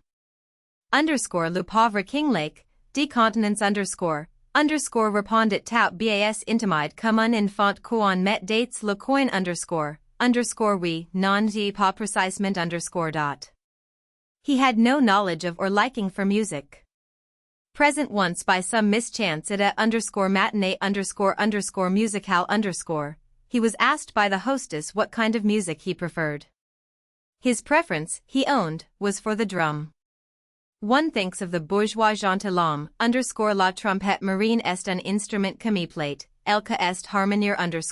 We are reminded, too, of Dean Stanley, who, absolutely tone-deaf, and hurrying away whenever music was performed, once from an adjoining room in his father's house heard Jenny Lind sing "I Know That My Redeemer Liveth." He went to her shyly, and told her that she had given him an idea of what people mean by music. Once before, he said in all seriousness, the same feeling had come over him, when before the palace at Vienna he had heard a tattoo rendered by 400 drummers. Kinglake used to regret the disuse of dueling, as having impaired the higher tone of good breeding current in his younger days, and even blamed the Duke of Wellington for prescribing it in the army. He had himself on one occasion sent a cartel, and stood waiting for his adversary, like Sir Richard Strachan at Walcheren, 8 days on the French coast, but the adversary never came. Hayward once referred to him as a counsellor, and if necessary a quarrel with Lord R. Lord R.'s friend called on him, a Norfolk squire, broad-faced and breathing port wine, after the fashion of Uncle Phillips in Pride and Prejudice, who began in a boisterous voice, "I am one of those, Mr. Kinglake, who believe to be a gentleman." In his iciest tones and stoniest manner Kinglake answered, "That, sir, I am quite willing to assume." The effect, he used to say, as he told and acted the scene, was magical. I had frozen him sober, and we settled everything without a fight. Of all his friends Hayward was probably the closest, an association of discrepancies in character, manner, temperament, not complementary, but opposed and hostile, irreconcilable, one would say, but for the knowledge that in love and friendship paradox reigns supreme. Hayward was arrogant, overbearing, loud, insistent, full of strange oaths and often unpardonably coarse. Our dominant friend, Kinglake called him, odious is the epithet I have heard commonly bestowed upon him by less affectionate acquaintances. Kinglake was reserved, shy, reticent, with the high breeding, grand manner, quiet urbanity, _grata protervitas_ of a waning epoch, restraint, concentration, tact of omission, dictating alike his silence and his speech, his well-weighed words crystallizing into epigrams as they touched the air. 133. When Hayward's last illness came upon him in 1884, Kinglake nursed him tenderly, spending the morning in his friend's lodgings at 8, St. James's Street, the house which Byron occupied in his early London days, and bringing on the latest bulletin to the club. The patient rambled towards the end, "We ought to be getting ready to catch the train that we may go to my sister's at Lyme." Kinglake quieted his sick friend by an assurance that the servants, whom he would not wish to hurry, were packing. "On no account hurry the servants, but still let us be off." The last thought which he articulated while dying was, "I don't exactly know what it is, but I feel it is something grand." Hayward is dead, Kinglake wrote to a common friend, the devotion shown to him by all sorts and conditions of men, and, what is better, of women, was unbounded. Gladstone found time to be with him, and to engage him in a conversation of singular interest, of which he has made a memorandum. Another of Kinglake's lifelong familiars was Charles Scurrow, taxing master in Chancery, with his accomplished wife, from whose memorable fish dinners at Greenwich he was seldom absent, adapting himself no less readily to their theatrical friends, the Bancrofts, Burnan, Toole, Irving, than to the literary set with which he was more habitually at home. He was religiously loyal to his friends, speaking of them with generous admiration, eagerly defending them when attacked. He lauded Butler Johnstone as the most gifted of the young men in the House of Commons, would not allow Bernal Osborne to be called untrue. "He offends people if you like, but he is never false or hollow." A clever _sobriquet fathered on him, burlesquing the monosyllabic names of a well-known diarist and official, he repelled indignantly. "He is my friend, and had I been guilty of the _, I should have broken 2 of my commandments, that which forbids my joking at a friend's expense, and that which forbids my fashioning a play upon words." He entreated Madame Novikov to visit and cheer Charles Lever, dying at Trieste, deeply lamented Sir H. A. Bulwer's death. "I used to think his a beautiful intellect, and he was wonderfully simpatico to me." But he was shy of condoling with bereaved mourners, believing words used on such occasions to be utterly untrue. He loved to include husband and wife in the same meed of admiration, as in the case of Dean Stanley and Lady Augusta, or of Sir Robert and Lady Emily Peel. "Peel," he said, "has the radiant quality not easy to describe. Lady Emily is always beauteous, bright, attractive." Lord Stanhope he praised as a historian, paying him the equivocal compliment that his books were much better than his conversation. So, too, he qualified his admiration of Lady Ashburton, dwelling on her beauty, silver voice, ready enthusiasm apt to disperse itself by flying at too many objects.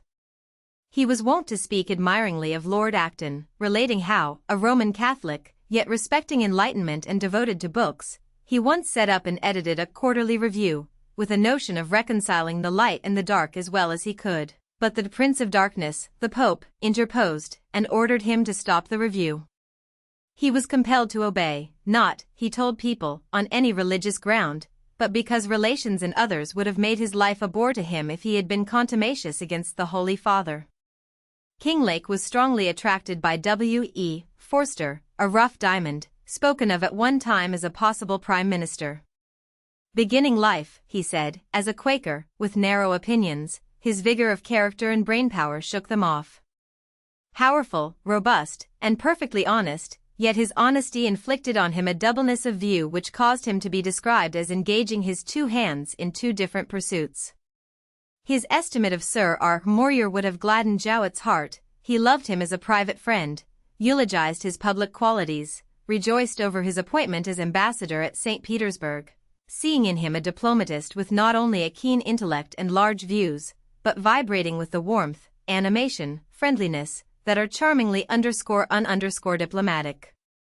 Of Carlyle, his lifelong, though not always congenial intimate, he used to speak as having great graphic power, but being essentially a humorist, a man who, with those he could trust, never pretended to be in earnest, but used to roar with glorious laughter over the fun of his own jeremiads. So far from being a prophet, he is a bad Scotch joker, and knows himself to be a windbag. He blamed Froude's revelations of Carlyle in the Reminiscences as injurious and offensive. Froude himself he often likened to Carlyle. The thoughts of both, he said, ran in the same direction, but of the two, Froude was by far the more intellectual man. Staunch friend to the few, polite, though never effusive, to the many, he also nourished strong antipathies. The appearance in Madame Novikoff's rooms of a certain Scotch bishop invariably drove him out of them. Peter Paul, Bishop of Claridge's, he called him. To von Beust, the Austrian chancellor, who spoke English in a rapid half-intelligible falsetto, he gave the name of _Mirliton_ penny trumpet.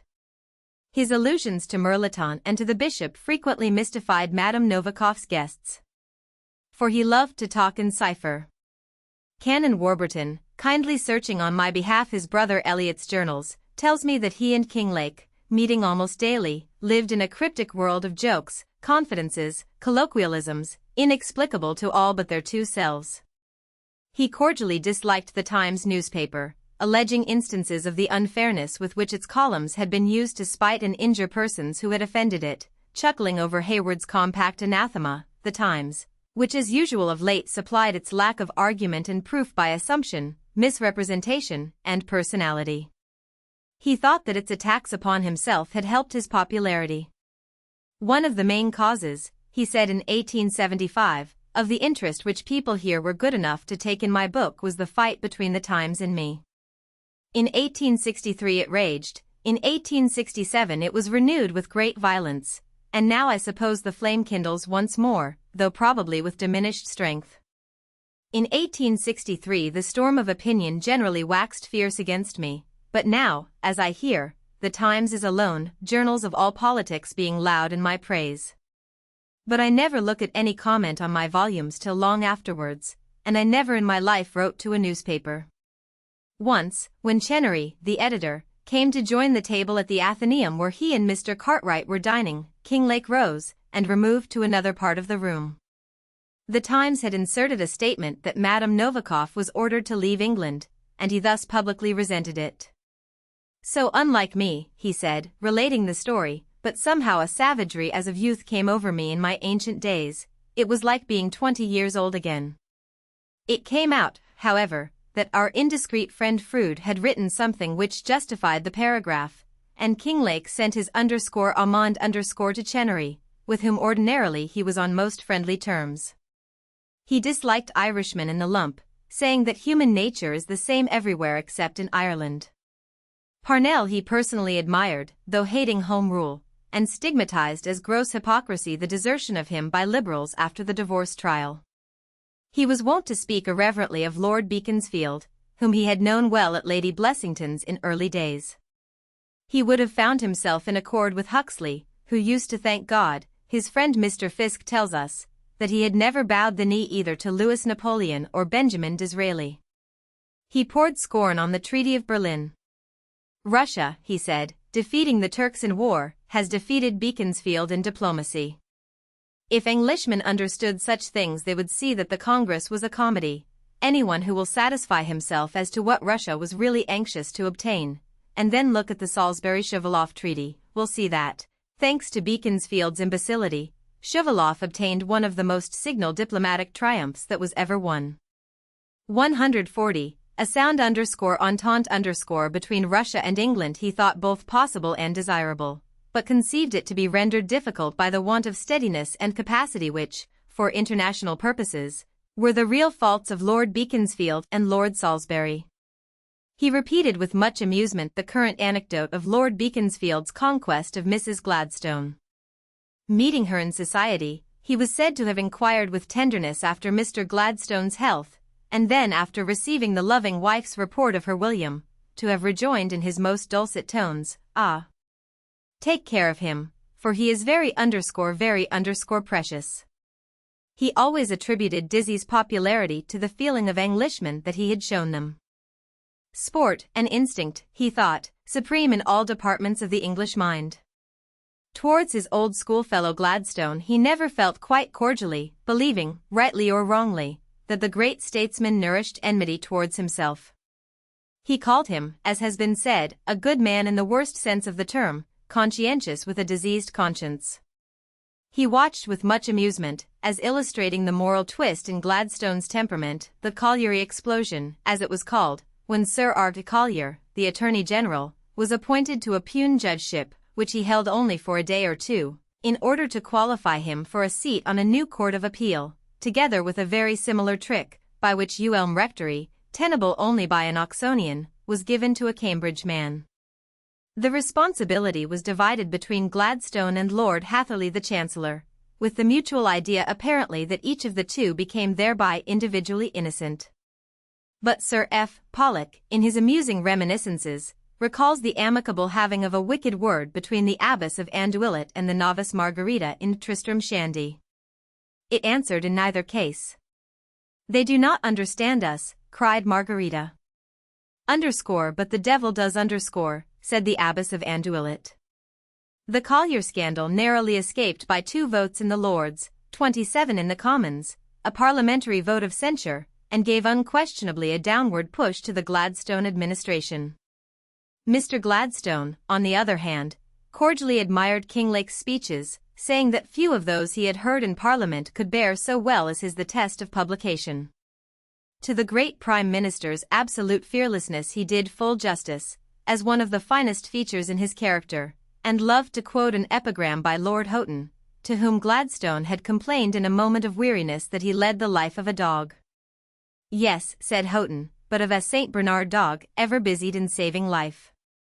He loved to contrast the twofold biographical paradox in the careers of the two famous rivals, Gladstone and Disraeli, the dreaming Tory mystic, incarnation of Oxford exclusiveness and Puseyite reserve, passing into the radical iconoclast, the Jew clerk in a city lawyer's office, bad specimen of an inferior dandy, coming to rule the proudest aristocracy and lead the most fastidious assembly in the world.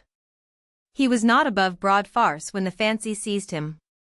At the time when a certain kind of nonsense verse was popular, he, with Sir Noel Paton and others, added not a few facetious sonnets to Edward Lear's book, which lay on Madame Novikoff's table.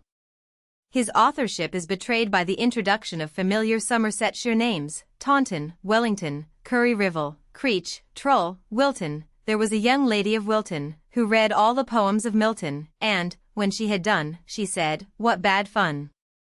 This prosaic young lady of Wilton.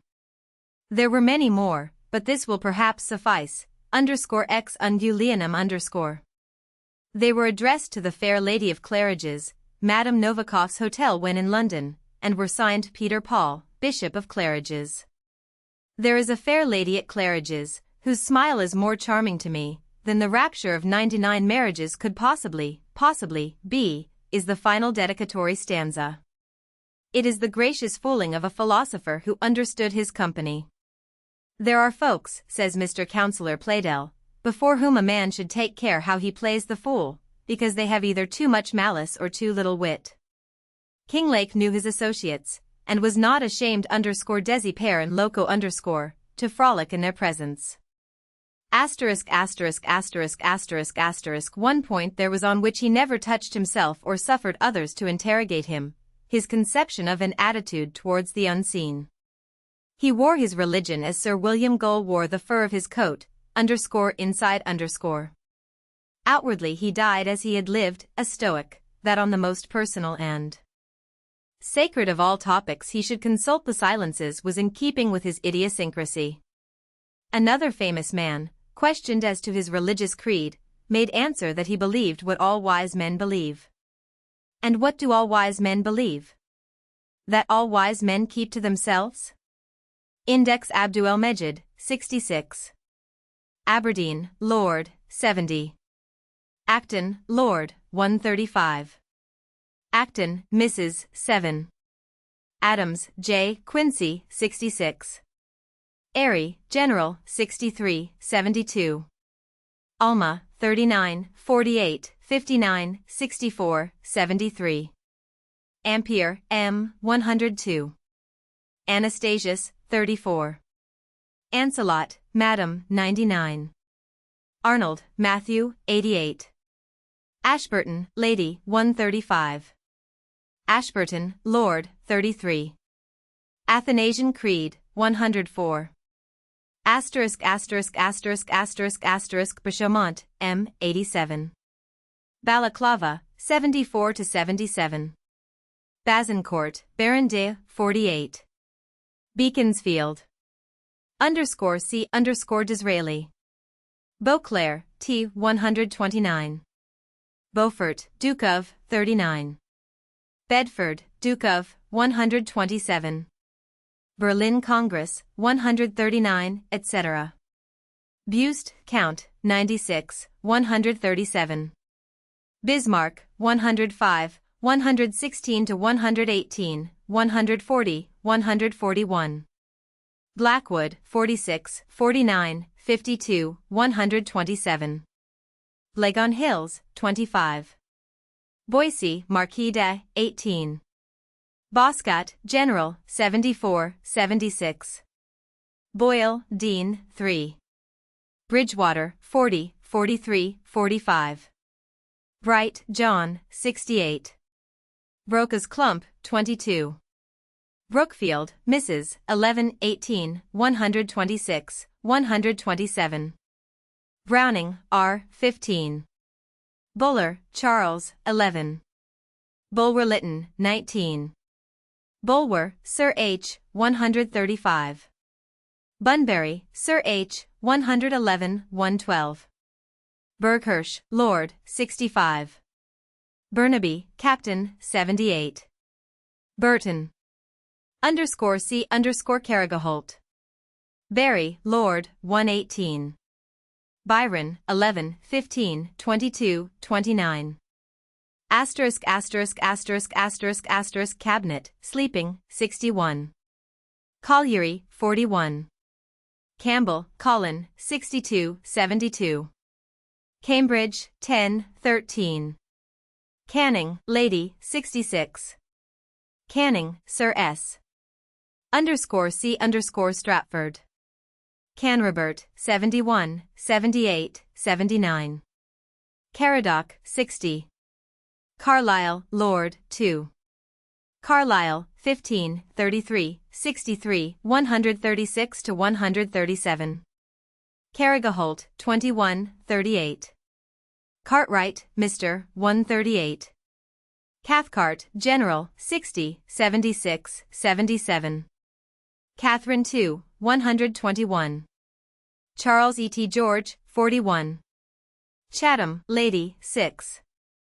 Chenery, Mr., 98, 111, 138-139. Chesterfield, Lord, 58. Chifney, 24, 25. Chorley, Mr., 17. Clarendon, Lord, 50, 69. Claridge's Hotel, 100, 137, 146.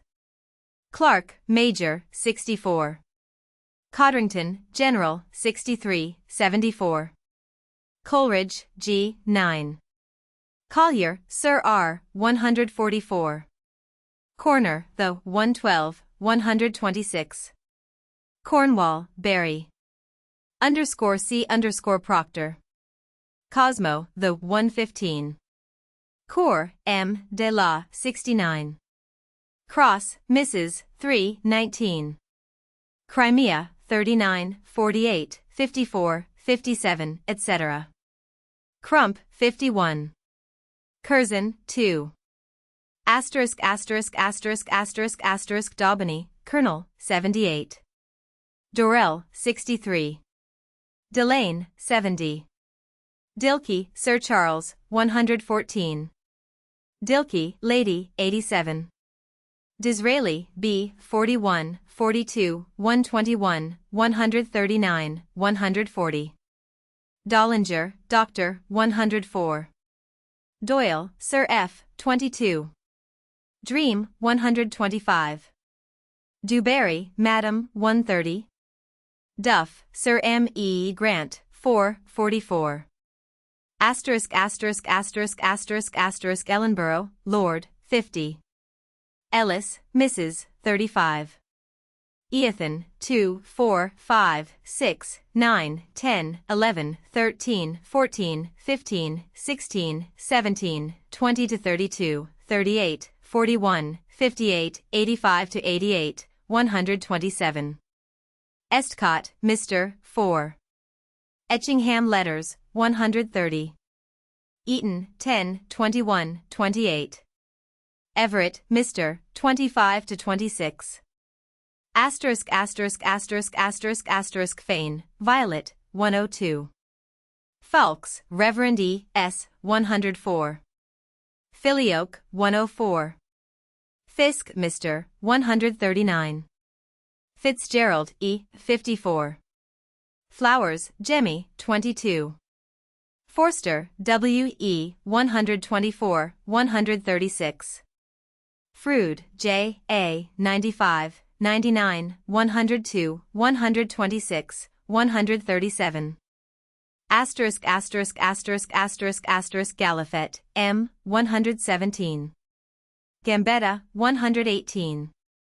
Gaddy, Dr., 10. Gerontean, 101. Gladstone, W. E., 10, 70, 94, 95, 99, 107, 115, 124, 143 to 145. Gladstone, Mrs., 143.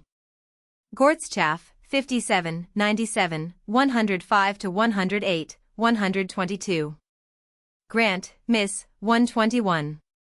Gregory, Sir W., 112, 126. Gregory, Lady, 3, 38, 111, 126, 133. Greville Memoirs, 60. Gray, Earl, 93, 108. Grundy, Mrs., 110. Giccioli, Madam, 18. Gull, Sir W., 147. Hallam, A, 11.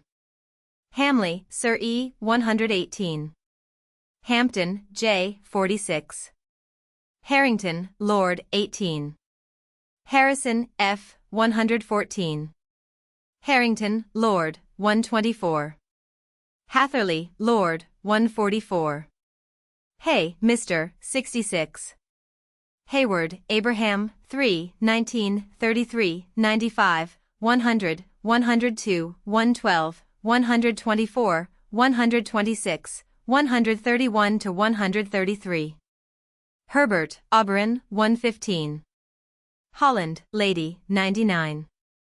Homer, 7, 10, 24, 27, 61. Hood, Thomas, 17. Hook, Theodore, 112. Hosea Son, 10. Houghton, Lord, 3, 11, 13, 16, 17, 34 to 36, 99, 145. Howard, Mrs., 82. Huxley, Professor, 139. ******* Inglis, Sir R., 23-24. Inkerman, 77-79. Irby, Miss, 98.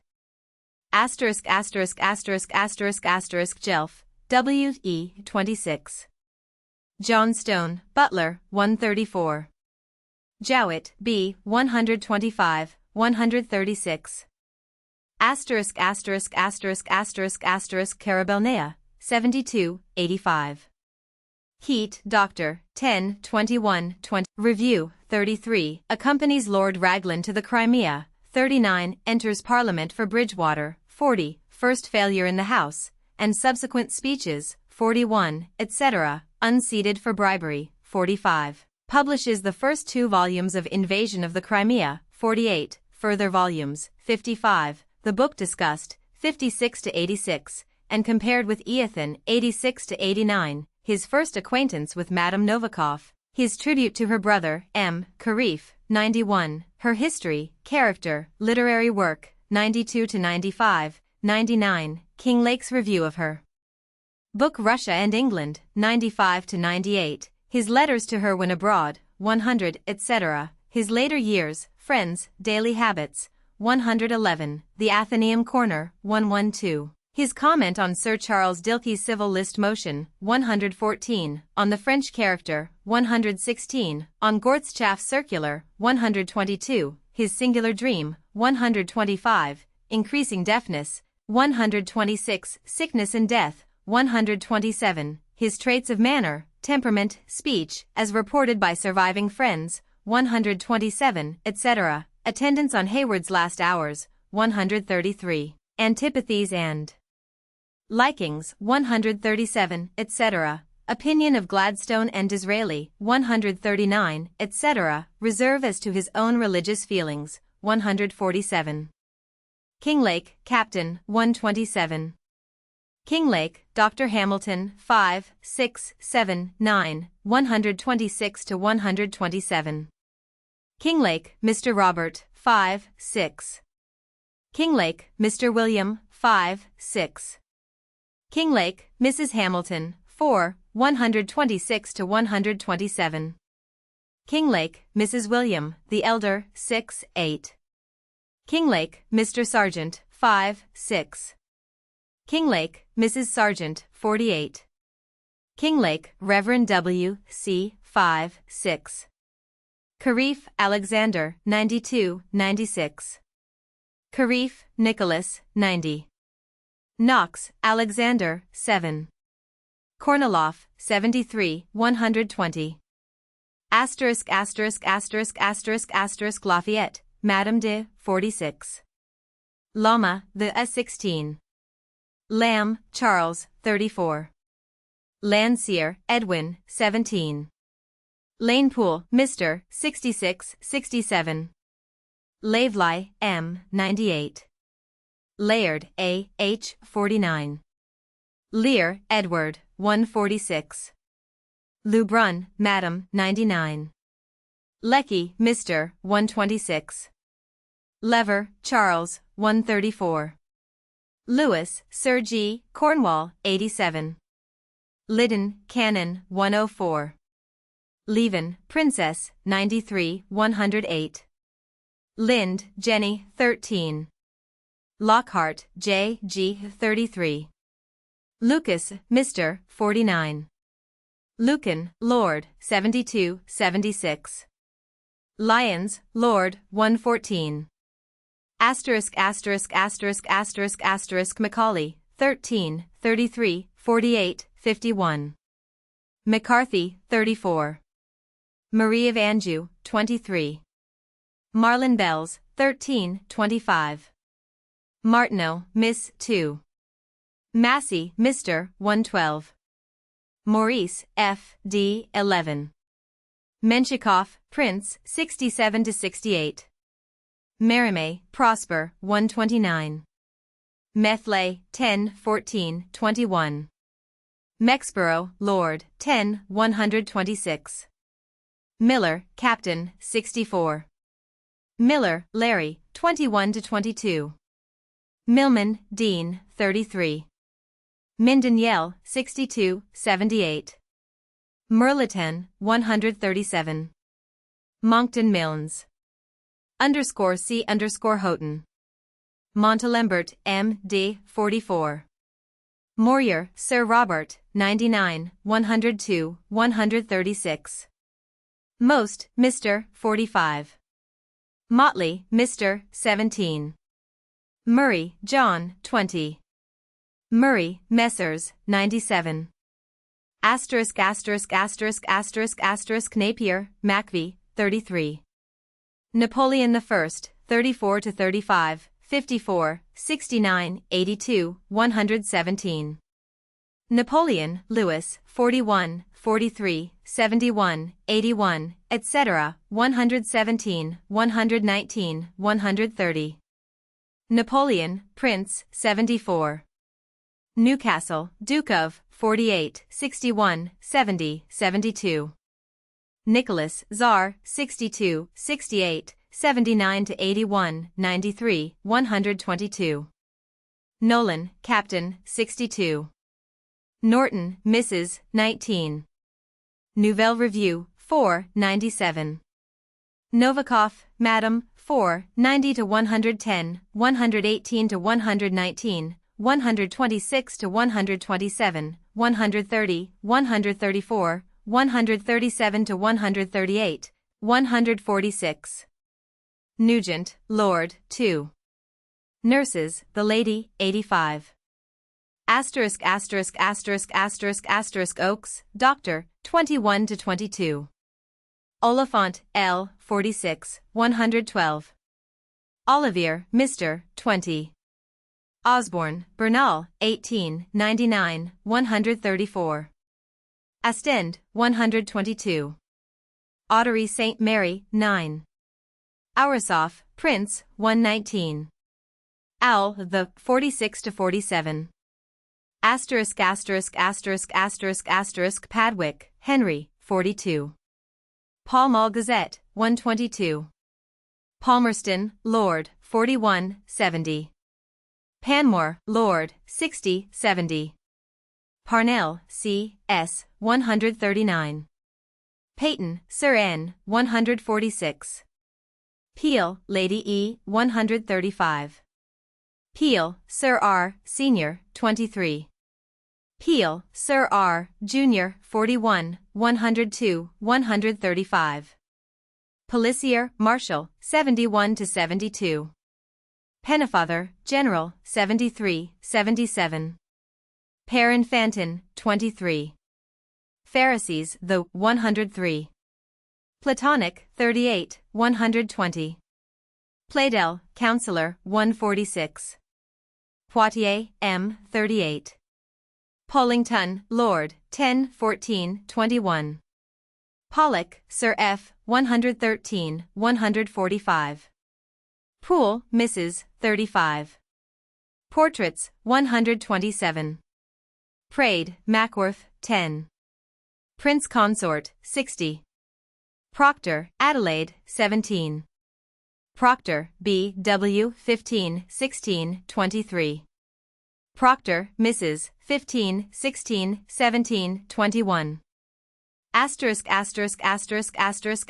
Choir, Madame de, 126.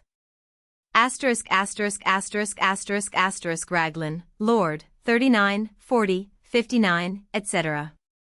Raglan, Lady, 40, 58. Rawlinson, Sir H., 33, 112. Recamier, Madam, 99. Reeve, H., 50. Robespierre, 46. Robinson, Crabbe, 16. Rogers, Thorold, 104. Ruskin, J., 88. Salisbury, Lord, 97, 143. Salvation Army, 14. Sartoris, Mr., 128. Seville, Mr., 10. Scarlett, General, 74 to 75. Schwetschk, G., 140. Shuvalov, Count, 140. Sidmouth, 110. Simpson, Mrs., 19. 53, 82. Skeen, Miss, 1. Skepper, and 15. Skuro, ch, 134. Skobleff, General, 98, 99, 120. Smith, Dr. William, 95. Smith, Sydney, 7, 8. Spedding, J, 11. Spring Rice, Honorable S, 11. St. Arnaud, 18, 65, 116. St. Simon, 23. Stanhope, Lady H, 6. Stanhope, Lord, 135. Stanley, Dean, 2, 65, 104, 131, 135. Stanley, Lady A, 135. Stansfeld, Right Honorable J, 102. Sterling, J, 11. Stein, Lord, 103. Sterling, Sir W, 112. Storks, Mr., 112. Stratford de Redcliffe, Lord, 61, 62, 65, etc., 101, 122. Strachan, Sir R, 131. Strzaletsky, Count, 112. Swift, Dean, 100. Talleyrand, 129. Tangier, 8. Taunton, 4, 5, 8, 9, 13. Tennyson, 11, 12, 16, 22, 58, 69. Thackeray, 11, 7, 15, 33. Thiers, M., 113. Thompson, Dr., 11. Ticknor, G., 112. Timbuktu, 12. Times, the 49, 98, 99, 137, 138. Tottleben, 49, 73, 78 to 79, 119, 123. Tower, Tom, 86. Trench, R. C., 11. Trevelyan, Sir G., 47. Tristram Shandy, 145. Twiselton, E., 112. Tyndall, Professor, 102. Tint, Colonel, 40. Vanity Fair, 127. Vathek, 34. Venables, G., 17, 33, 112. Verg, Count de, 17. Victoria, Queen, 80, 84, 121. Villiers, Charles, 99. Voltaire, 84. Waddy, Colonel, 78. Wales, Prince of, Regent, 24 to 25. Wales, Prince of, late, 120. Warburton, Canon, 3, 137. Warburton, Eliot, 2, 14, 17, 20, 21, 34 to 35, 129, 137. Waverley, 58. Wellington, Duke of 80, 108, 131. Westbrook, Colonel, 42. Wilberforce, Samuel, 33. Wolfe, Drummond, 112. Woodford, Dr., 6. Woodford, Mary, 6. Wordsworth, W., 11, 34, 56. Wordsworth, Charles, 12. Winter, Dr., 26. Yeah, Lacey, 60, 63. Young, Miss, 1. Picture, Decorative Graphic, Chiswick Press, Charles Whittingham and Co., Tooks Court, Chancery Lane, London. Advertisements on handmade paper small 8 vo 4 s net Eothen by Alexander W. Kinglake reprinted from the first edition with an introduction by the Rev. W. Tuckwell the original illustrations and a map The text is an accurate reprint of the first edition of 1844, and Kinglake's subsequent alterations are omitted and his omissions restored. Even the singularly erratic and illogical punctuation is rigidly preserved. Thus, in the words of the editor, the Reverend W. Tuckwell, we are brought nearer to the author, whom we love, by the intermediate transference into book form of his creations, fresh from his devising and correcting pen, and reflecting his joy in their production. Athenaeum _. The present one appeals to a different class of reader from those who like the modern format with fresh illustrations, inasmuch as it is an exact reprint, with title page, of the first edition, preserving the eccentric punctuation of an ungrammatical Etonian in pre-local examination days, and the original form of a good many passages which were afterwards omitted or altered. The value of the reprint is much enhanced by an excellent introduction from the pen of the Reverend W. Tuckwell, who remembers the sensation Eothen caused at Oxford, even among the Scouts, on its first appearance. Literature _. Alone of the famous books on Oriental sightseeing, it is again and again reproduced, and is devoured cenobis purisque with unflagging freshness of enjoyment. Speaker _. London, George Bell and Sons, York Street, Covent Garden. Recent publications by Messrs. Bell. Just published _. The Life of Napoleon I, including new materials from the British official records, by John Holland Rose, M.A., late Scholar of Christ's College, Cambridge, author of The Revolutionary and Napoleonic Era, and A Century of Continental History. With many maps and plans and numerous illustrations from contemporary paintings, rare prints and engravings, medals, etc., also a facsimile from a letter of Napoleon. In 2 volumes, large post 8 vo, handsomely bound, 18_s_net. Memoirs and Correspondence of Coventry Patmore. Compiled and edited by Basil Champneys. With numerous photogravure portraits and other illustrations in collotype, etc. 2 volumes, Dimi 8 vo, 32_s_net. A cheaper edition of the above work. With 2 portraits. 2 volumes, Dimi 8 vo, 15_s_, the works of C. S. Calverley. With a memoir by Sir Walter J. Sendall, GCMG, Governor of British Guiana, and portrait. Complete in 1 volume.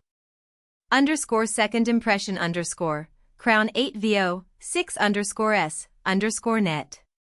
Library edition. With binding designed by Gleason White. In 4 volumes, Crown 8 vo, 5_s_ each. Volume 1. Literary Remains.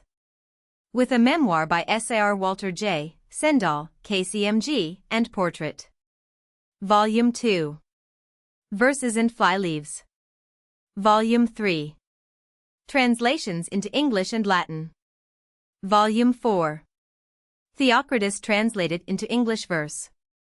Handbooks to the Great Public Schools. Crown 8 vo, 3_s, _6_d, _net each. Eton. By A. Cluttonbrock. With 46 illustrations. Charterhouse. By A. H. Etiod, M.A., Assistant Master at Charterhouse. With 58 illustrations. Rugby.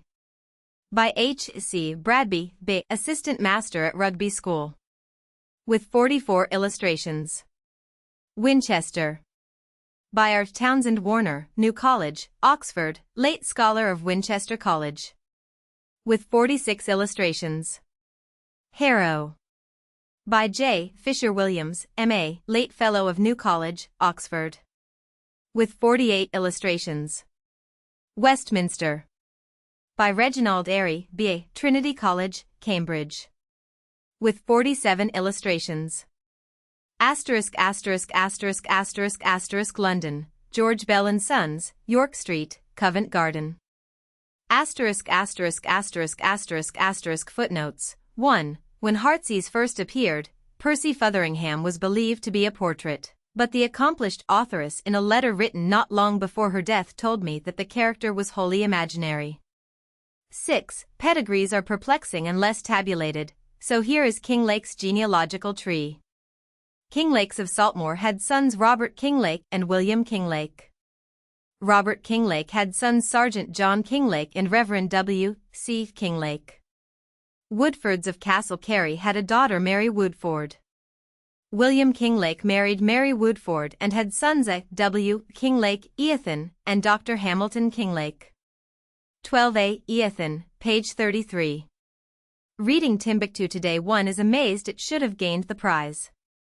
Two short passages adumbrate the coming Tennyson, the rest is mystic nonsense. What do you think of Tennyson's prize poem? Writes Charles Wordsworth to his brother Christopher. Had it been sent up at Oxford, the author would have had a better chance of spending a few months at a lunatic asylum than of obtaining the prize. A current Cambridge story at the time explained the selection.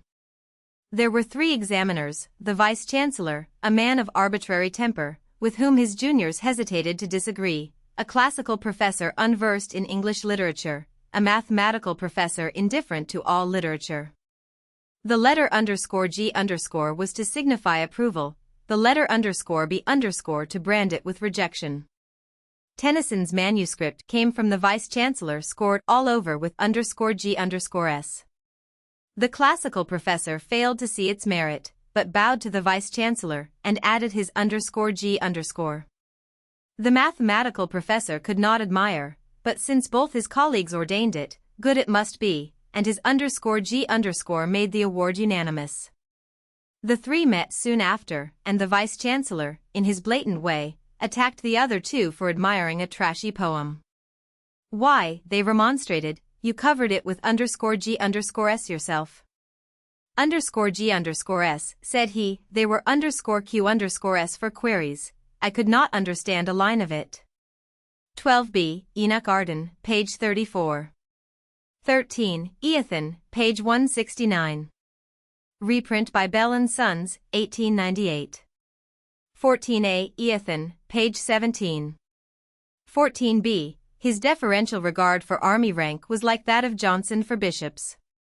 Great was his indignation when the grotesque Salvation Army, as he called it, adopted military nomenclature. I would let those ragamuffins call themselves saints, angels, prophets, cherubim, Olympian gods and goddesses if they like, but their pretension in taking the rank of officers in the army is to me beyond measure repulsive. 14c. Ethan, page 190 in first edition. It was struck out in the 4th edition. 22. Ethan, page 18. Reprint by Bell & Sons, 1898. 28. He is very fond of this word, it occurs 11 times. 37. Quarterly Review, December, 1844. 38a. Ethan, page 46. 38b. Poitiers Vaudeville. 40. One characteristic anecdote he omits. 2 French officers were attached to our headquarters, and the staff were partly embarrassed and partly amused by Lord Raglan's inveterate habit, due to old peninsular associations, of calling the enemy the French in the presence of our foreign guests.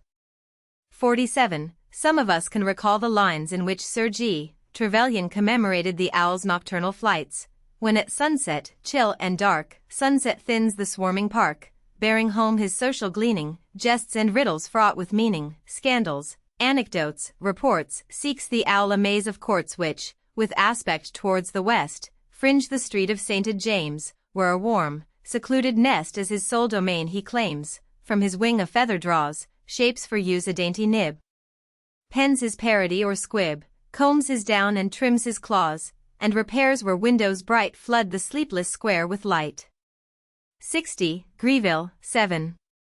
223. Quotes from a letter written after Inkerman to the Prince Consort by Colonel Steele, saying that he had no idea how great a mind Raglan really had, but that he now saw it, for in the midst of distresses and difficulties of every kind in which the army was involved, he was perfectly serene and undisturbed.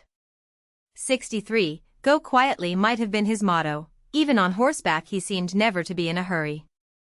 Airy used to come in from their rides round the outposts shuddering with cold, and complaining that the chief would never move his horse out of a walk. I dare say, said Carlyle, Lord Raglan will rise quite quietly at the last trump, and remain entirely composed during the whole day, and show the most perfect civility to both parties. 64. The first death. Out of how many he nowhere reckons, he shrinks from estimates of carnage, and we thank him for it. But an accomplished naturalist tells me that the vulture, a bird unknown in the Crimea before hostilities began, swarmed there after the Alma fight, and remained till the war was over, disappearing meanwhile from the whole North African littoral. 66. N your eyes, he said once, in a moment of irritation, to his _attaché_ Mr. Hay. N your Excellency's eyes, was the answer, delivered with deep respect but with sufficient emphasis. Dismissed on the spot, the candid _attaché_ went in great anger to pack up, but was followed after a time by Lady Canning, habitual peacemaker in the household, who besought him if not to apologize at least to bid his chief good-bye. After much persuasion he consented. Hardly had he entered the room when Sir Stratford had him by the hand. My dear Hay, this will never do, what a devil of a temper you have. The two were firmer friends than ever after this. Lane Poole's _life of Lord Stratford Chapter 13. 68. The story of an old quarrel between Sir Stratford Canning and the then Grand Duke Nicholas at St. Petersburg in 1825 is disproved by Canning's own statement. The two met once only in their lives, at a purely formal reception at Paris in 1814. 82. La Femme was a Miss or Mrs. Howard. She followed Louis Napoleon to France in 1848, and lived openly with him as his mistress. In the once famous Letters of an Englishman we are told how shortly after the December massacre the elite of English visitors in Paris were not ashamed to dine at her house in the President's company, and in 1860, Mrs. Simpson, in France with her father, Nassau Sr., found her, decorated with the title of Madame de Beauregard, inhabiting La Celle, near Versailles, once the abode of Madame de Pompadour, with the national flag flying over it, to the great scandal of the neighborhood. 87. Bachaumant's criticism of Latour.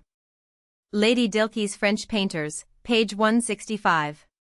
96. Here is one of the stanzas. L'Autriche dit on à la Russie c'est brûlant pour la Turquie. 10. Aujourd'hui ilnn. Est plus question.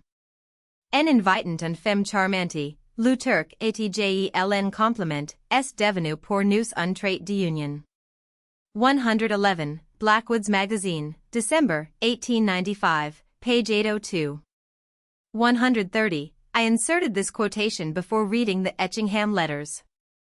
Sir Richard would wish me to erase it as hackneyed, but it applies to Kinglake's talk as accurately as to Virgil's writing, and I refuse to be defrauded of it. 133. This delightful phrase is Lady Gregory's. One would wish, like Lord Houghton, though suppressing his presumptuous writer, to have been its author. 140. Of course Kinglake was not alone in this opinion. It was voiced in a delightful jeu d'esprit now forgotten, which it is worthwhile to reproduce, the Berlin Congress. The following Latin poem, from the pen of the well-known German poet, Gustav Schwetzke, was distributed by Prince Bismarck's special request amongst the plenipotentiaries immediately after the last sitting on Saturday, Gaudimus Congressable.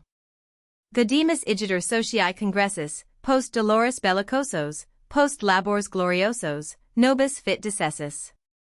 Ubi sunt, ca ante nos quandam concedere, Vienenses, Parisienses tot per annos, tot per menses? Frustra decidir. Mundus heu. Vult decipi, sed non decipiator, non plus ultra inter gentes litigants et fermentis manus conferator. Vivat pax. Et comitant die nunc congressum, sudeus ex machina ipsa venit Cypria roberans successum. Perit discordia. Vincat semper litem proxeniti probitas, 141, Fades, spes, et charitas, Gaudimus item. G. S. The other version. From the Pall Mall Gazette. A correspondent informs us that the version given in the Standard of yesterday of the congratulatory ode, Gaudimus igitur, etc., addressed to the Congress by the well-known German poet Gustav Schwetzke, and distributed by Prince Bismarck's request among the plenipotentiaries, is incorrect. The true version, we are assured, is as follows: Ridemus igitur, socii congressus, post dolores bellicosos, post labors bumptiosos, fit mirandus messis. Ubi sunt ca pud nos causas litigare, Moldawalaki fermentis, Greculi assurients? Heu. Abs quatulare. Ubi sunt provincii quas est laus pecas? Todi, sunt partidi, has tolerunt Muscoviti, a los Count Andrasi. Et quid est quod Anglii dedit hic congressus? Jus pro aliis pugnandi, mortuum vivificandi, splendidi successus. Volt Jonas decipi et bambusilator. Io beach. Quae majestas. Austrii reportans testas domum gloriator. This version, which from internal evidence will be seen to be the true one, may be roughly Englished thus: let us have our hearty laugh, greatest of congresses. After days and weeks pugnacious, after labors ostentatious, see how big the mess is. Where are those who at our bar their demands have stated, robbed Romanians rampaging, Greeklings with earth hunger raging? Where? Abs quatulated. Were the lands we've pacified, with their rebel masses? All are gone, yes, all upgobbled, these the Muscovite has nobbled, those are Count Andrases. And what does England carry off to add to her possessions? The right to wage another's strife, the right to raise the dead to life, glorious concessions. Well, let John Bull bamboozled be if he's so fond of cells. Io beach. Hark the cheering. See him home in triumph bearing both 143, the oyster shells. 141, der Ehrlich Michler. 143, Peace and Honor. End of the Project Gutenberg ebook A. W. Kinglake. This file should be named 539-0.txt or 539-0.zip. This and all associated files of various formats will be found in http://www.gutenberg.org/dirs/5/3/539. Updated editions will replace the previous one. The old editions will be renamed. Creating the works from public domain print editions means that no one owns a United States copyright in these works, so the Foundation, and you, can copy and distribute it in the United States without permission and without paying copyright royalties. Special rules, set forth in the general terms of use part of this license, apply to copying and distributing Project Gutenberg TM electronic works to protect the Project Gutenberg TM concept and trademark. Project Gutenberg is a registered trademark, and may not be used if you charge for the ebooks, unless you receive specific permission. If you do not charge anything for copies of this ebook, complying with the rules is very easy. You may use this ebook for nearly any purpose, such as creation of derivative works, reports, performances, and research. They may be modified and printed and given away. You may do practically anything with public domain ebooks. Redistribution is subject to the trademark license, especially commercial redistribution. By W. Tuckwell.